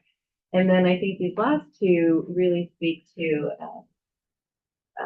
capabilities around market research and data analysis. So are they going to be able to quickly pivot, come up with new ways to reach different audiences? I know we're talking about expanding into the youth sport market. So the ability to have the information that you need to be able to design a really effective campaign. And then using, in addition to traditional on-site visitor center, but what are the new digital tools and technologies to really reach visitors, including those that are considering traveling, as well as those that are already here. These are the areas that came out of the study. Just wanted to revisit those. Again, the first speaks to a little bit of what Anna, you just talked about. So a robust tourism business plan and branding strategy to really come up with a brand for the city. A truthful brand? Yeah. We want people to come. Visit Bremerton, you'll live forever. Leveraging the Pendergast Park Improvement Project. Again, that was the focus plan to attract the youth sports travel market to kind of expand beyond maybe traditional what was happening along the waterfront and kind of look at other ways to attract different audiences. And then the innovative ways to provide visitor information, services, and support. So again, like there's all the different channels that you can reach folks. Okay, so here we have a series of questions that we can go through one by one, but really want to invite and engage dialogue around each one of these because they'll play a big role in informing how we put together the RFP. I personally think the branding is critical because what we have now is all different facets of the community branding us based on how they want to make their money. So like some folks say Bremerton, it's a Navy town, or Bremerton, it's a punk rock town. A lot of people don't know, but we are. And so that's really important. And I would like for council to be able to have feedback. I know we're going to be giving it to the LTAC committee to pick, but if the DMO picks something weird or not in alignment with the majority of council, I would like the opportunity for us to at least weigh in on that.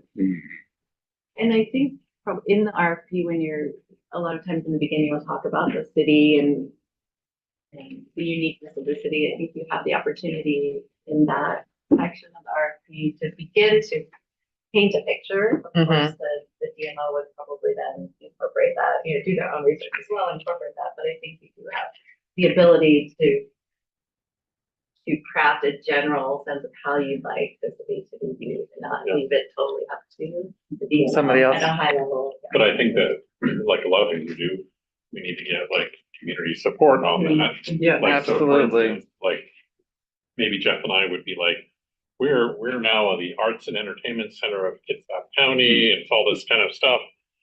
And then, now Turner Joy's all bent out of shape, or vice versa. We're the maritime, spot in Puget Sound, and then we're like, ooh, what do we, chop liver? Right. Quincy Square, all this kind of stuff. So we're gonna pull a community in. Bustling, diverse downtown area. Yeah. Well, I one think- thing that, I'm sorry, go ahead, Jeff. I think we could make a requirement of the RFP that they really outline the process and it's thoughtful, and then include that community engagement and coming back for kind of approval. Because I know like some of it started DBA last year. They were getting a lot of polling on taglines, like Walla Walla, the city's so nice, they named it twice, and a phrase like that for Bremerton. It's So, been gone for long, right? Yeah. But I agree, like if an RFP had a really good solid, this is how we're gonna engage community and come up with a cohesive branding. Well, one thing that didn't take place with the report, according to some of the big recipients of LTAC, is they weren't talked to, at least according to like the Admiral and Carolyn, who runs the science fair.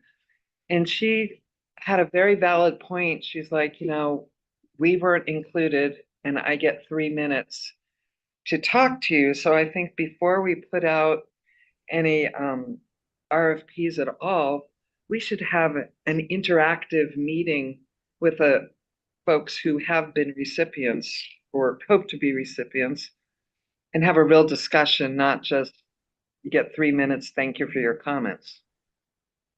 I think that disrespects the entire process that we've gone through. Well, asking them for input on how we should select a DMO. I'm not saying that they get to come up and say, I want to get this much money. It's like, how do they see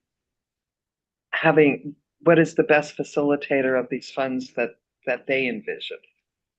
I don't think that's being Maybe it's disrespectful. just like give That's these the DMO. questions out to the organization, give these questions to your organizations. Cause I agree with that, to get input on this. Yeah. Yeah. I think we should get input from There them you before. go. I before think they- that's a great idea. Send these questions out to current and past recipients Mhm. of LTAC. What stuck out to me is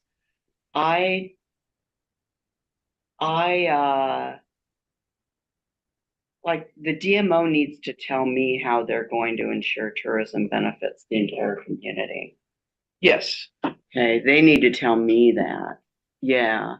And then also what role, should the DMO play in supporting local events? Let's not neglect to rely on the expertise of the DMO. So I do think we can talk about that because that's really been triggered, with these changes. One thought I had is like, as far as brand, that's something we could do separately too.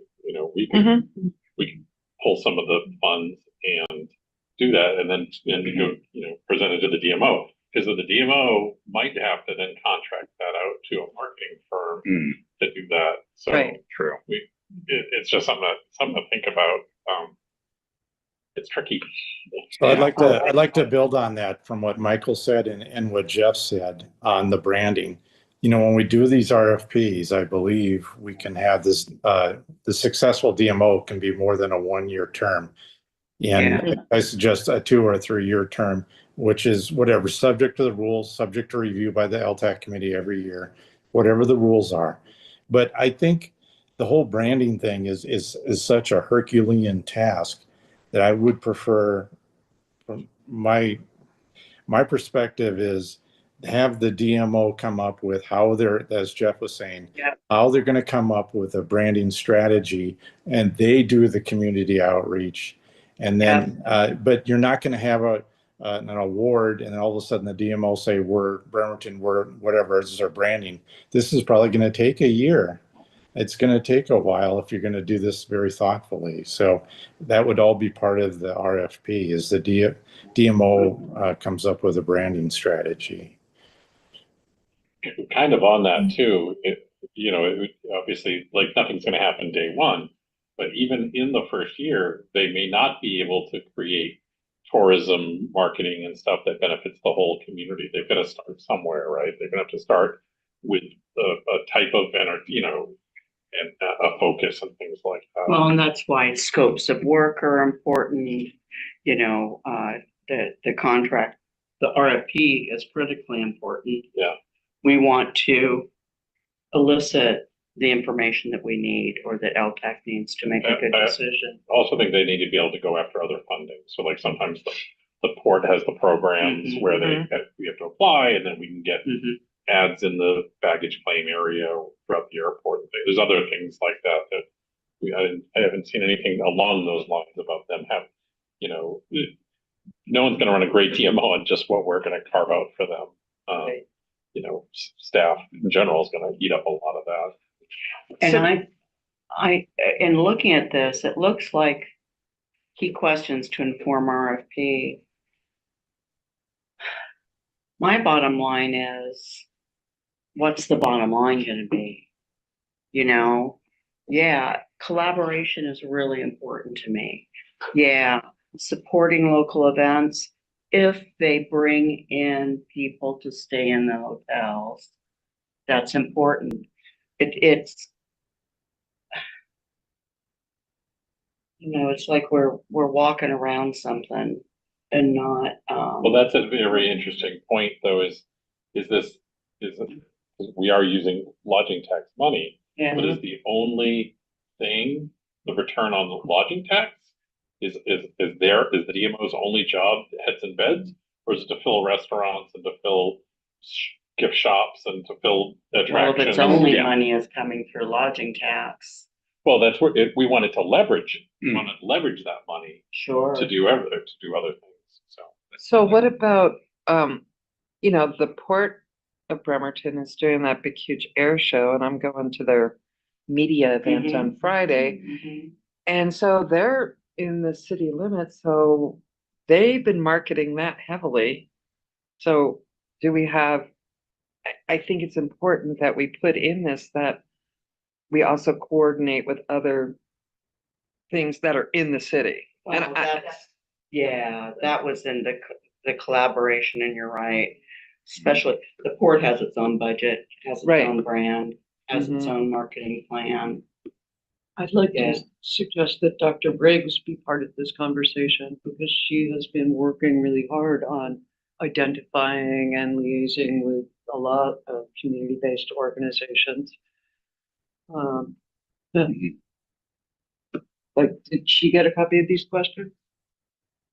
She received the PowerPoint, and I'm actually meeting with her, I think it's next week. Oh, who's better than you? But to Michael's point, I think the key goal of what we, the entire community there in collaboration is convince us that you are going to pull in not just every organization that receives lodging tax dollars, everything marketing based, and the local restaurants, the shops, how are you going to really make sure everyone's included? Well, the thing that doesn't mean that they're going to be advertising your restaurant, right? No, but it just means that it should have a benefit for. But the thing is, stay, dine, shop.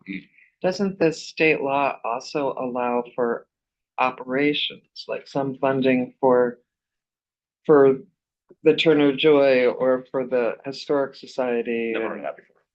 Pardon? I know you brought that up. Yeah. But I just want to. Remember, fun. Well, and that's outside of the DMO. Right. Well, no, because the DMO I thought was going to be doing the allocation of the leftover funds. No. Okay. No. There'll Okay. be, so I believe the priority of the resolution was the DMO, Pendergast, and depending on Pendergast funding, there may or may not be additional funds for other organizations apply for LTAC funds, but the DMO would not be making that determination. Okay, I misunderstood that. But the CMO can subcontract with organizations and, you know, give them funds from the funds that they have, if that, there are. Yes. In order to meet the requirement, Yeah. in order Yeah. to meet obligations of the contract with the city. Yeah. Yeah.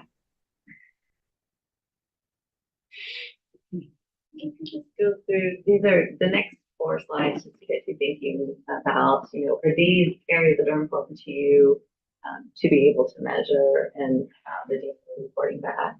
Absolutely. So if there's anything here that you think is missing or doesn't make sense. Yeah. Before we go on from the key questions, are you guys okay with me asking these questions like at my town hall this coming Monday? You The have key time with it? questions? What? You're gonna have time with your big agenda? I'll probably do it on a handout. Oh, okay. Is that okay with you guys? Context, I mean, I don't know Okay, whether you're gonna get okay, fair enough. thoughtful feedback. That's a good Yeah. point. Okay, carry I on. think starting to ask people, you know, how do you see, like if someone Yeah. asks you, how do you describe Bremerton, you know, to your trying to family members, friends that live outside of the state, maybe that to start capturing community. People keep feedback saying here and it's there. beautiful. So I have a question about the hotel occupancy rate. Ah, So if I understand this right, and Mike, you're gonna have to chime in. After somebody is in a hotel room for 30 days, they're no longer paying lodging tax, right? That's correct. Oh, yeah, those are long, go past, the law is 29 days to take a day, be short-term stay. So if they're providing housing after that, they're now the long-term housing, which does not trigger lodging tax. They should be going. to So, lodging tax. so I would like They to pay know, For the first 30 days. yeah, they pay the first 29 days. So I would also like the information, like, there's this many hotel rooms. These are the ones that are paying, because we all know there's a good portion that are for much more than 29 days. I guess the question is that I don't see the DMO getting the hotel data. I see that on the city. Yeah. But I can see the DMO on the who's coming into town, the visitors and from where. why would they not get the hotel data? Because then the hotel has to report to the DMO instead of the city. There's That, I don't know. there's a service that they can get that information from. Okay. What it's called. Something called Star that's more like rates, hotel rates at any given point. I think it's something hotels use to price. There's something called, it's Air something, kind of like makes me think of Airbnb, but I know like on Bainbridge, we would get that data off. Our tourism community up there. And I know I've heard of people using it here in Kingston. Okay. I just don't want to take anything off Mike's plate, so. Heaven forbid. No, if the DMO can get that data accurately. And then when we look at marketing promotion, things to think about Yeah. here. Yeah, all those look good. Definitely, yep. Click-through rates. And then I think this is a really important one, and as you were saying, that looking at, will they be able to look at some of the events, and the impact? Are they bringing visitors? Right. What's important to promote? We still have a reporting requirement too. I mean, Michael and I fill out these every time. Like museum, the survey, where are you coming from? What city? How long you staying? Are you overnight? Are you paid or unpaid? All that. And people give you that info? Yeah. I never would. Well, when you answer the questions, you can let them know where your number comes from. Yeah. Whether it's like actual, it's sort of based on certain things, extrapolated from other things. Like what I'm doing at the Roxy, for instance, it tends to be like, folks who maybe buy a ticket online or not local, because local folks know that I have 500 feet for a move, like, so we use some of that data to kind of, and then, but it maybe adjust it saying, well, some people like that, so you just, you identify your kind of methodology. Yeah. But this idea that we're somehow generating more hotel room stays than there are hotel rooms to be stayed in. Yeah, cause someone's It'd be nice if there's, sanity check on, submitted. is that all good? That all ends up going into JLARC, which I assume Melinda. Melinda does, yeah. The JLARC. What is JLAR? I don't even know.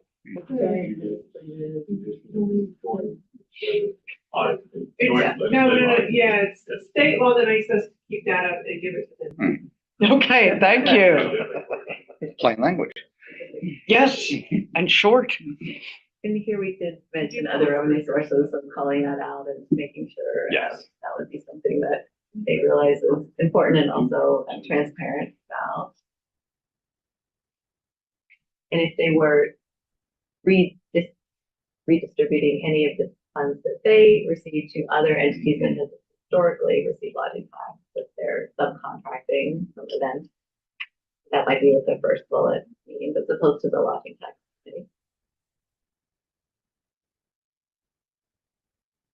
So if they're going after grants, how are we sure that it's not the same grants we're going after? We wouldn't be going after a grant to run a DMO though. What do you mean? I mean, like, we went after grants for Quincy Square, right?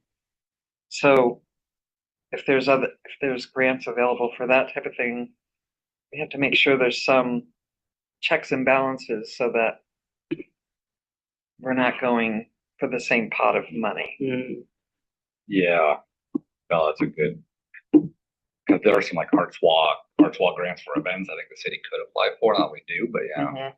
Well, can we just ask them to run any grant applications by us before they submit them? I think they would. Yeah, and in fact, I think they would, welcome letters of support from Yeah, There you go. the city. Yeah. The carrot and the stick. It might also be that they're a better candidate for it, and Yeah. in the city. we should, Yeah. we should Yeah. back off. Right. Yeah. Yeah. Yeah. That could happen. And this just, again, summarizes what Eric said earlier. We'll continue to iterate on this, gather your feedback, other feedback to create a first draft. We do have some time, but maybe establishing a date when you'd like to see the final. And then identifying any other stakeholders that we may not have talked about yet that should be in the process. One thing that I think we touched on this, but maybe it's going to need to be very specific, but we're sort of asking somebody to stand up something for the first, especially like there is not really a brand. There's not, Yeah. this model's new, and that's going to take a bit. We're going to, we talk about return on investment, like it may be the 3 first year years. could be really Yeah. tough. Yeah. So we just have to kind of make sure we put that in there so that, they maybe address, how they realistically. Or in the first year, Well, there should be a Exactly. timeline. Yeah. yeah, that's why I think it's critical that we make it a 2 or 3 year contract. I like that 3 year. Yeah. That I like the idea of 2 and with an extension to a third Yeah. year. Mhm. Because if you give people a 3-year deadline, Yeah, I think Yeah. Melinda talks a lot about sometimes how there's contracts that are like, there's an automatic option to renew, like, so. Yeah. Milestones are met. Unless there's reason to. well, we- 2-year with a Yep. opportunity to renew for a year. Yeah. I'm good with any of them. So how about if the process to review and refine, why don't we just use the ad hoc committee that we had with Eric, Jane and I? Yeah, I was thinking about the logistics of this. If the entire council chips in between now and the next presentation, we have to do it in a study session. So we basically Yeah. can't. We can't swap emails. We can't even use Teams, in my opinion, because you still have the problem. So we can work with Ann through the original ad hoc if you guys are comfortable with that. And then we could come up with another presentation. But what I'm also hearing, well, I got one other thought on mine. So we said multi-year contract, and I'm going to preface this, I don't know what I'm talking about, but I think the organization could say, in their bidding process, right? Because this is going to be a competitive environment with the LTAC committee. What's the bang for a buck? The first year would be X amount of dollars because we need to do a branding strategy. The next year is more of a maintenance of the brand and doing all these other things. So the dollar amount could be lower. So then something like that. I don't know. Maybe that's something we need to put in the RFP, that type of expectation. In that first year, you're going to develop a brand strategy for the city of Bremerton, in addition to doing X, Y, Z.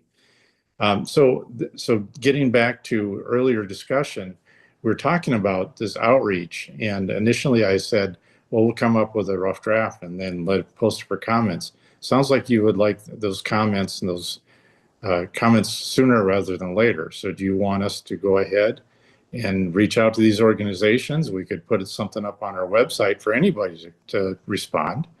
Is that the direction the council wants to go? Yeah, I think earlier. I would like to. That Okay. sounds great. A lot of work for you guys. That's my only. Well, it's fine. It's better to get buy-in that way Yeah. by allowing everybody to put their thoughts. Okay, So so our next Okay. step then is to give Ann and Christine time to formulate some type of introduction or letter or whatever. We'll send it out to all the organizations that we're aware of that receive lodging tax, and we'll also post something up on our website. Ann, am I forgetting some other menu or avenue that we could use to solicit input? Town halls. If we can think, no, so I don't, yeah. So I think we'll brainstorm with the ad hoc committee. We'll come up with some other ideas, but I think for a first step, we'll do the outreach. And then after Ann we'll determine, the ad hoc committee will determine a suitable length of time to hold out for comments. And then the committee and Ann will come up with the draft RFP for the next, when we present on a next study session, not literally the next study session, but on a future study session. Does that sound okay? Sounds good to me. Yeah, sounds good. So my only, put this out there. I feel like Michael should be on the ad hoc committee. And it's Just, not You know, bad. I you know what? given I think Jeff don't want to throw Michael onto the bus. I am not a marketing person. I was on the LTAC committee, I don't know how many years ago. This is not my area of expertise. I'm not adding anything to this conversation. So Michael, I'll let you consider it unless you want to answer right now. Do you want to be on the ad hoc? I'd be happy to be on that, so. Okay, you have expertise in multiple ways. Yeah. yeah, okay. I think that'll work then. Just have to update my voter pamphlet now. I gotta open my mailbox so I can read what you're telling people. How's that? We're not gonna go on for I've been walking on one door every night. Man. Okay, Jane, I think, thank you, Ann, for your presentation. Thank you very much. And Jane, I hand the meeting back over to you. Thank you, Eric. Are there any council members who attended a regional or other committee or board since the last study session who would like to give a brief summary? Yes. There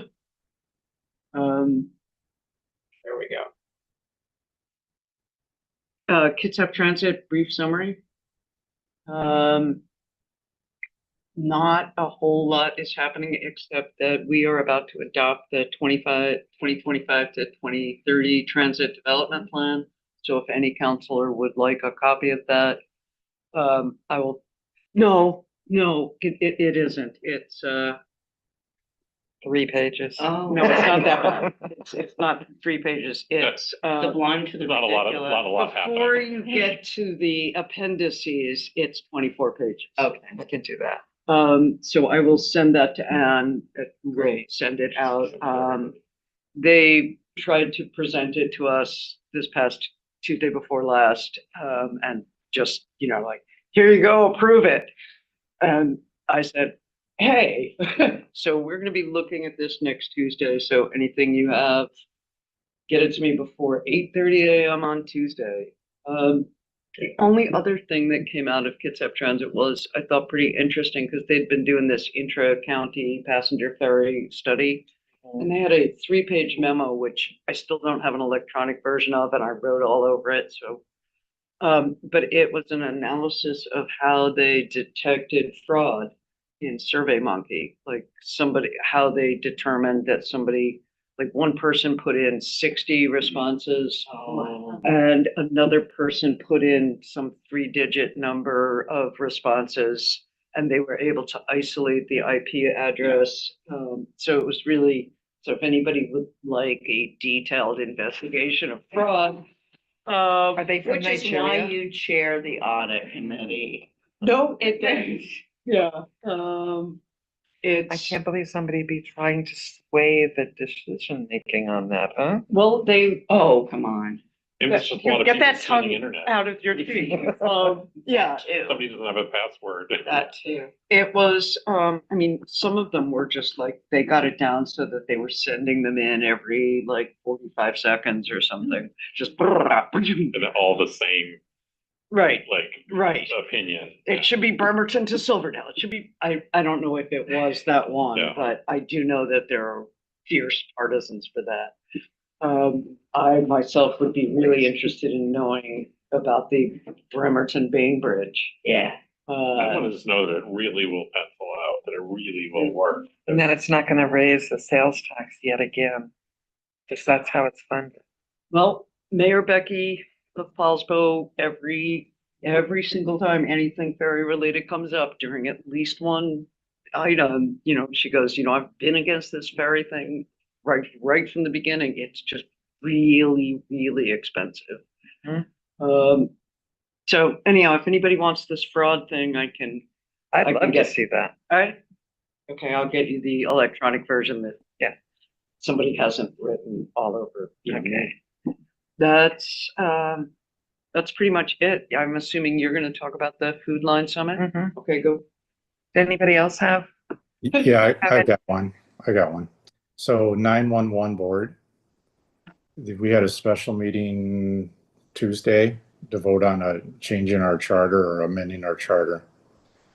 So historically, about 87% of the revenue that goes into 911 is sales tax revenue, and the balance, approximately 13%, is paid by user fees by the individual agencies, and it's based on calls, right?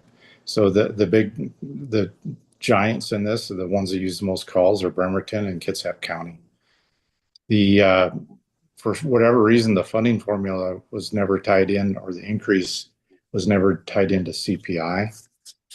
And so basically the proposal which passed was to have the user fees with the CPI in it. Kitsap County, two of the commissioners on Kitsap County voted no. The rest of the board members voted yes. It's the fairest way to do it. And the bottom line is, our cost for 911 come budget time is going to increase. The first proposal was even more draconian for a budget, and we settled on proposal 2, and proposal 3 was do nothing and just keep it the way it is. And bottom line, I don't remember the exact number, but I think our budget increase, Mike, you probably had discussions about this, but look at $80,000 or $100,000 a year increase for 911 soft costs. So it is what it is. Not much you can do about it. So, all right, now that I rained on everybody's parade, go ahead. Is there any discussion of them having a better reporting system for what they consider nuisance fireworks calls. Oh, Because right now it's pretty onerous. Even, I talked to Chief McGinney just before our, meeting last week and asked him for the phone number. He assumed there was a phone number and then he's like, there is no phone number anymore. You have to go directly to a website to report. yeah, I could have sworn so. The council member from Bainbridge that's on the committee, Mr. Moriaki, I think is his name.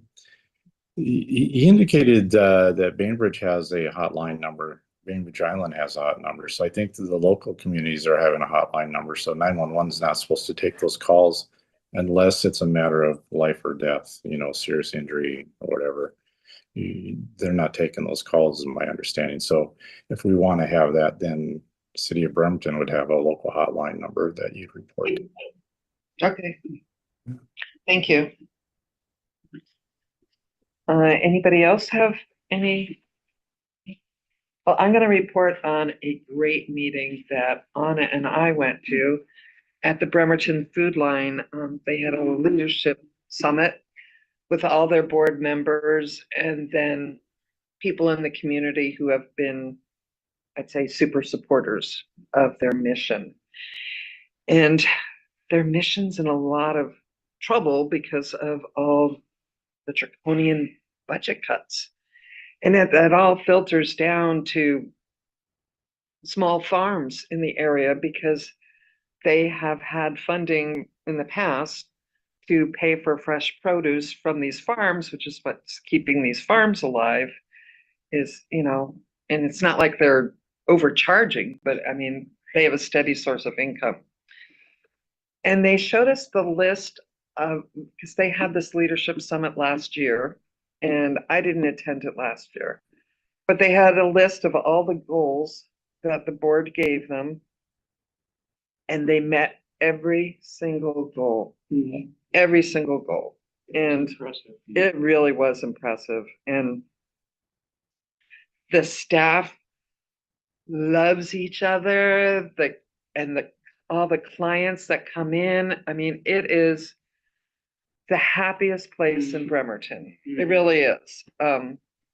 For sad reasons, you know, people, and you know, we're gonna quit calling it food insecurity and call it hunger, because that's what it is. And I think by giving things this nice name that it's more palatable to the general public, but I think we really need, in all cases, to go back and saying what the problem really is. The contents of my refrigerator has anxiety when the light goes on. Like, you're right, people are hungry. You know, one thing I'm so impressed with Bremerton Food Line right now. Yeah, Like, it is not something that has been slowly built. This is the biggest turnaround of an agency. amazing I've ever change. seen. Yeah, I'm getting goosebumps just thinking about it. I joined their board years ago and it didn't last very long. It was a dark, almost miserable sort of place. It was just, that's the way we always do it. And at the time, CK was doing amazing things and SK was doing amazing things.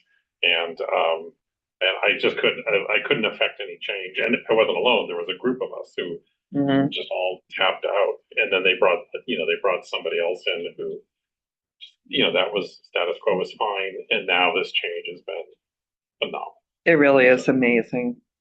It's what our city deserves. Yeah. And they're much more than a place to get food. I mean, they are providing so many social services there too.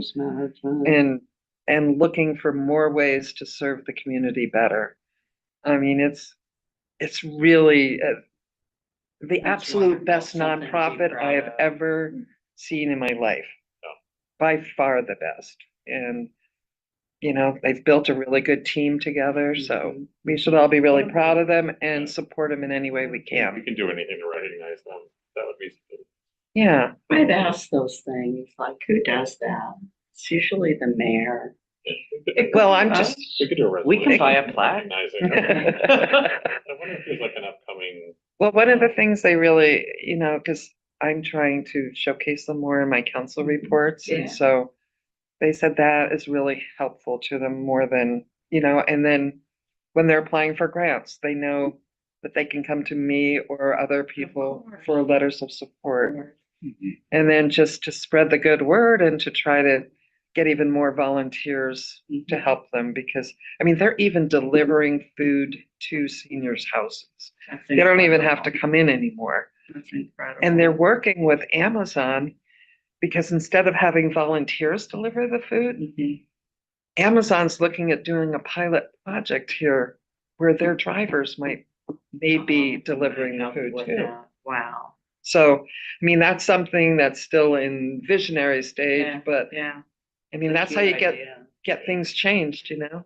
Yeah. So, So, did you touch on the whole distribution thing? yeah, I showed that slide at my last council meeting. Okay. So, That's good. yeah, it used to be shotgun style and now everything goes through them and they, They're the Distribute. biggest in the county. yeah. And they even deliver to Mason County food banks too, you know, so, And they get food from the Mason County, is that right? Well, I think Or if Olympia. anybody has surplus, they could redistribute it. yes. Bremerton Mhm. back out, so, you know, somebody might just get a whole lot of peaches and there's Yeah. a shelf life on those. Mhm. It's phenomenal. All right, well, I'm gonna boast really quickly that whole thing of using plain language. I'd like to thank all of you for like encouraging me to use plain language, because that, you know, let's not say there's food insecurity. That's like People are hungry. they're Yeah. hungry, or they're hungry now and they're afraid they're gonna be hungry. Yep. Yeah. And telling the individual stories, because those of you who went to the breakfast, the people themselves, it just because you've gone through a lived experience doesn't mean you're good at describing it. Oh, of Mhm. course. Yeah. So to really like tell the stories, and then once we have stories told, then the rest of us, we all like to repeat a good story. Right. You know, can keep. There, I finished bragging. Hold on. Jane was great. Of course she We was. were on the same committee, so it was fun. We picked vision. Yeah. Okay. Anybody else have any meetings they would like to discuss?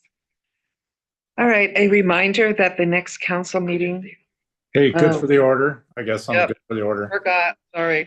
Yeah, no Okay. worries. So, we didn't have a full council last week.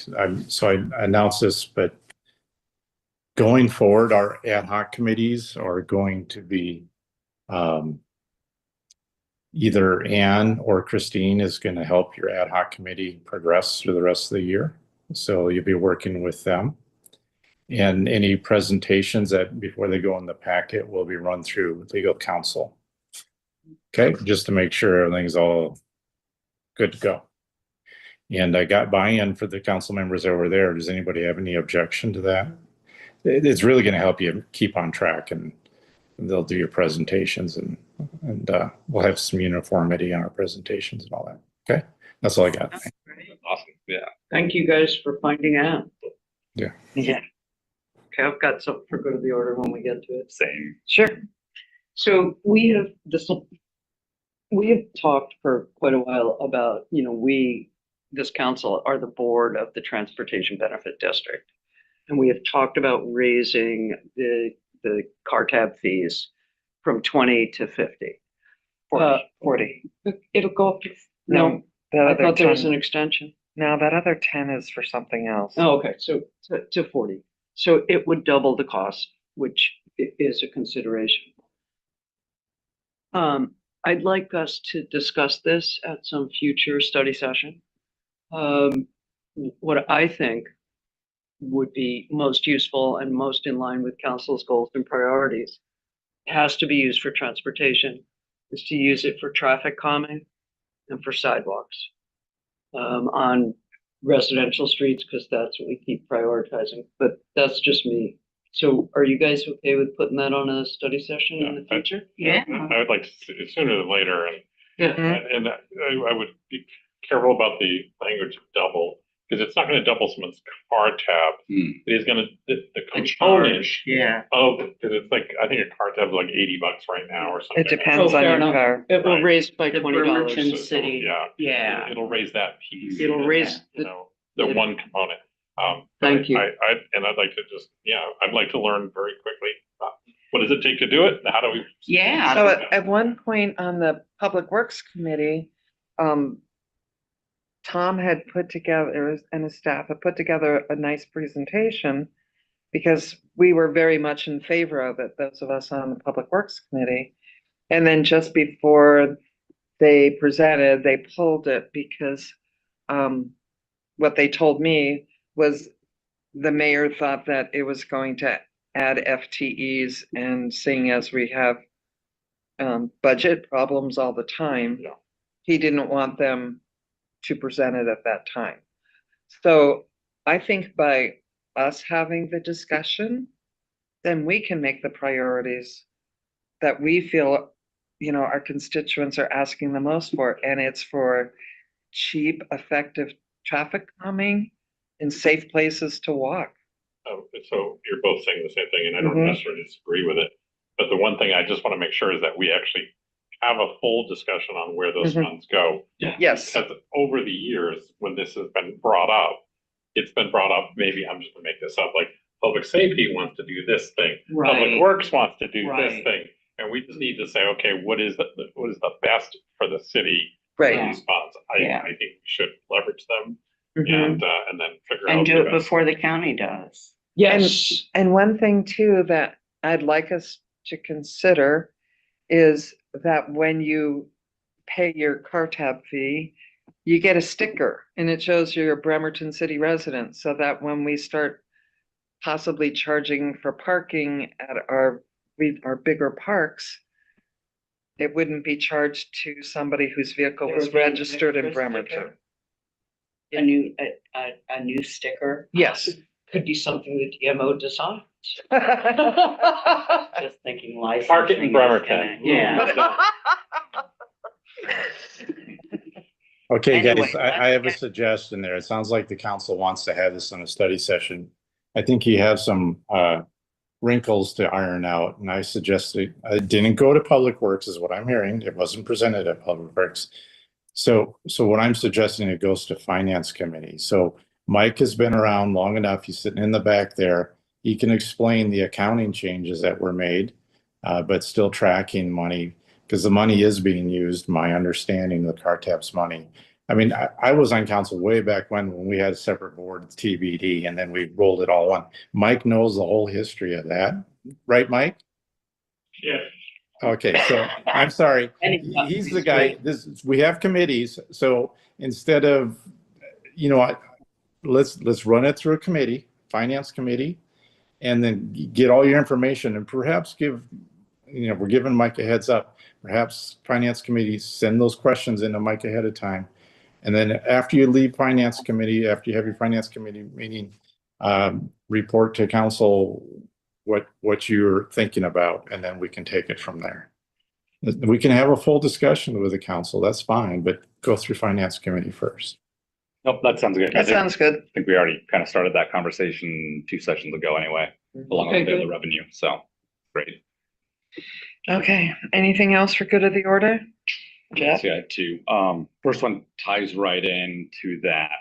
I'm sorry, I've been out.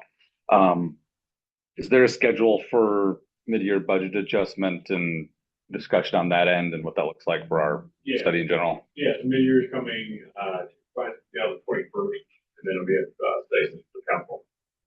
Okay. So it will take place during a regular study session. Yeah. 27th of July? 22nd. 23rd of July. Yeah, there you go. Thank God, I'll be on an airplane. The To New 22nd York. committee, 22nd committee, 23rd to council. And then it'll be adopted. Okay. So we only have luckily there's a 5th Wednesday. So we have 2 weeks in between when it's presented at study session before it goes to the public.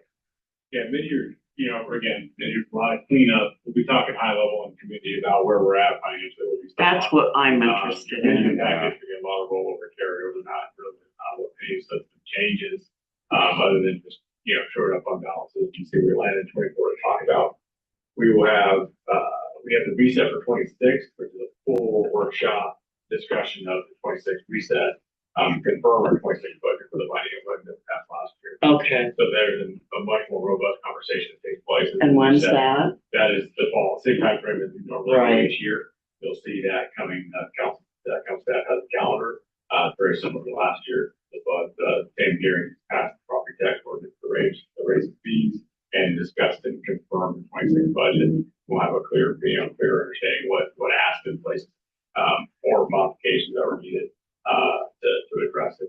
You know, I mean, my concern is simply I'm seeing other jurisdictions having to take fairly drastic actions.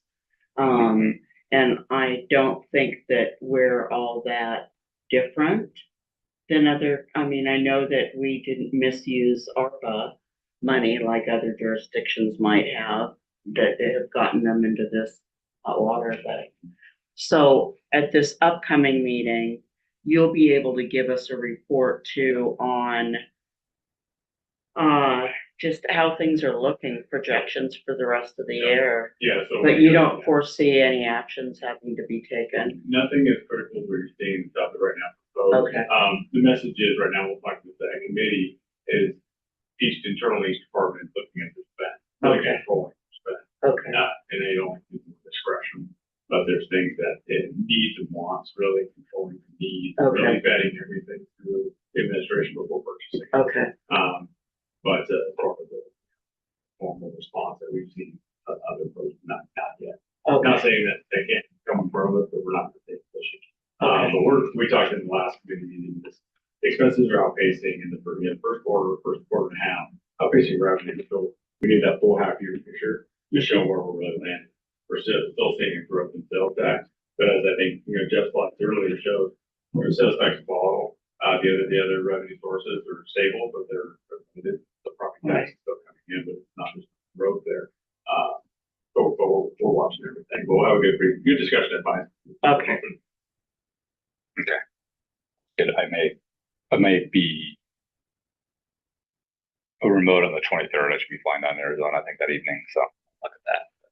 I'll be there for finance. I'm not committee. gonna be, yeah, I'll be here for finance Yeah, committee, same. but Okay. I will not be here on the 23rd. So everybody else better show up so we have a quorum. Yeah.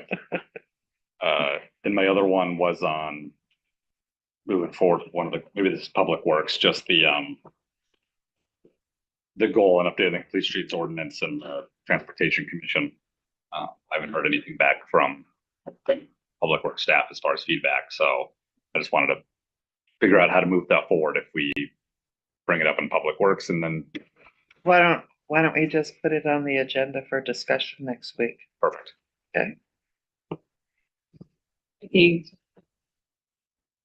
Will you be talking about the traffic calming plan next week? I haven't seen the agenda yet.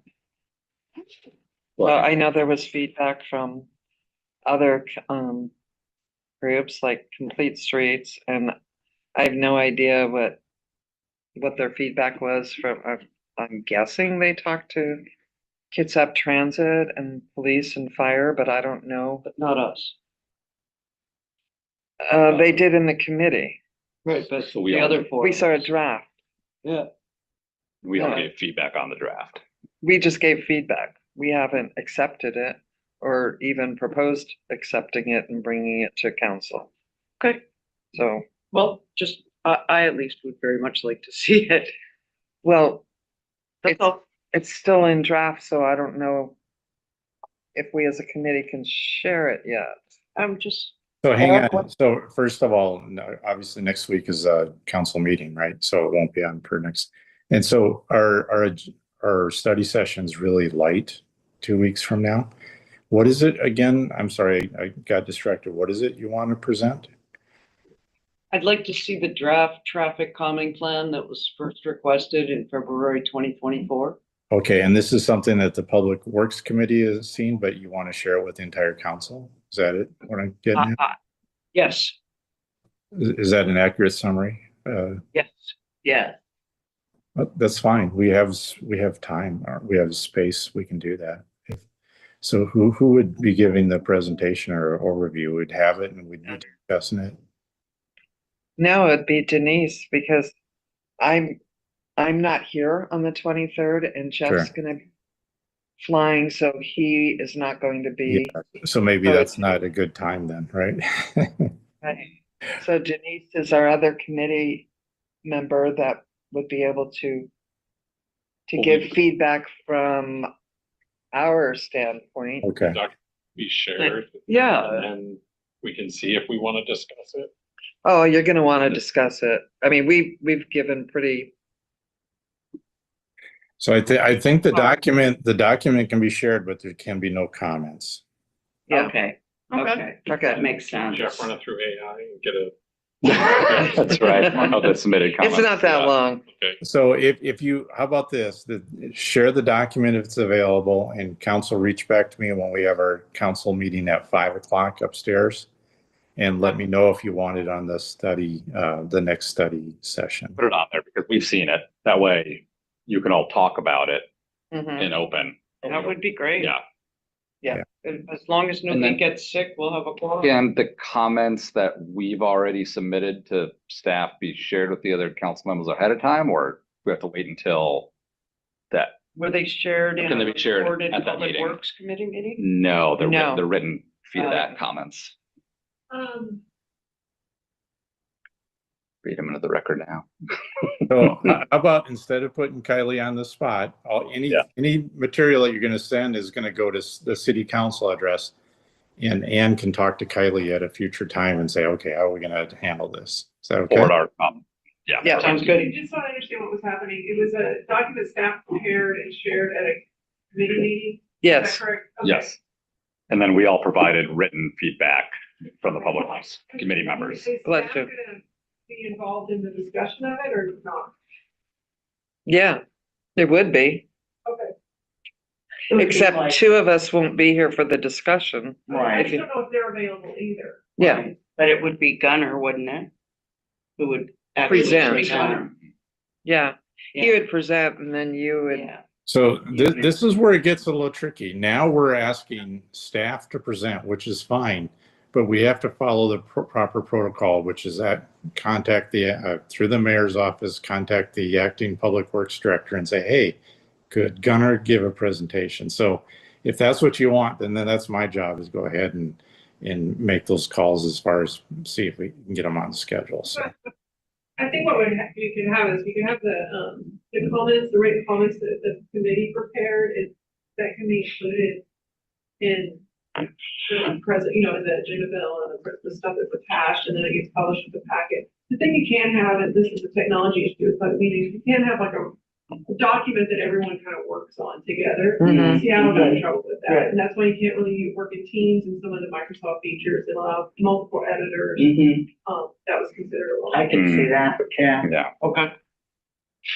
Uh, We'll be good, thank you. I've got Look the, forward to seeing that document a whole real lot. I've got the email chain with each of our public works committee comments and I'm going to forward it to city council right now. Okay, Okay. thank you, Joe. and we've thought of more comments since then. Oh, yeah. Okay, does anybody else have anything for good of the order? All right, our next council meeting will be Wednesday, July 16th, starting at 5:30 PM in the first floor meeting chambers of the Norm Dix Government Center. The public is invited to attend in person or remotely, but anyone wishing to speak during public recognition via Zoom must submit their request through the city clerk by calling 360-473-5323 at least 24 hours prior to the meeting. Meeting adjourned.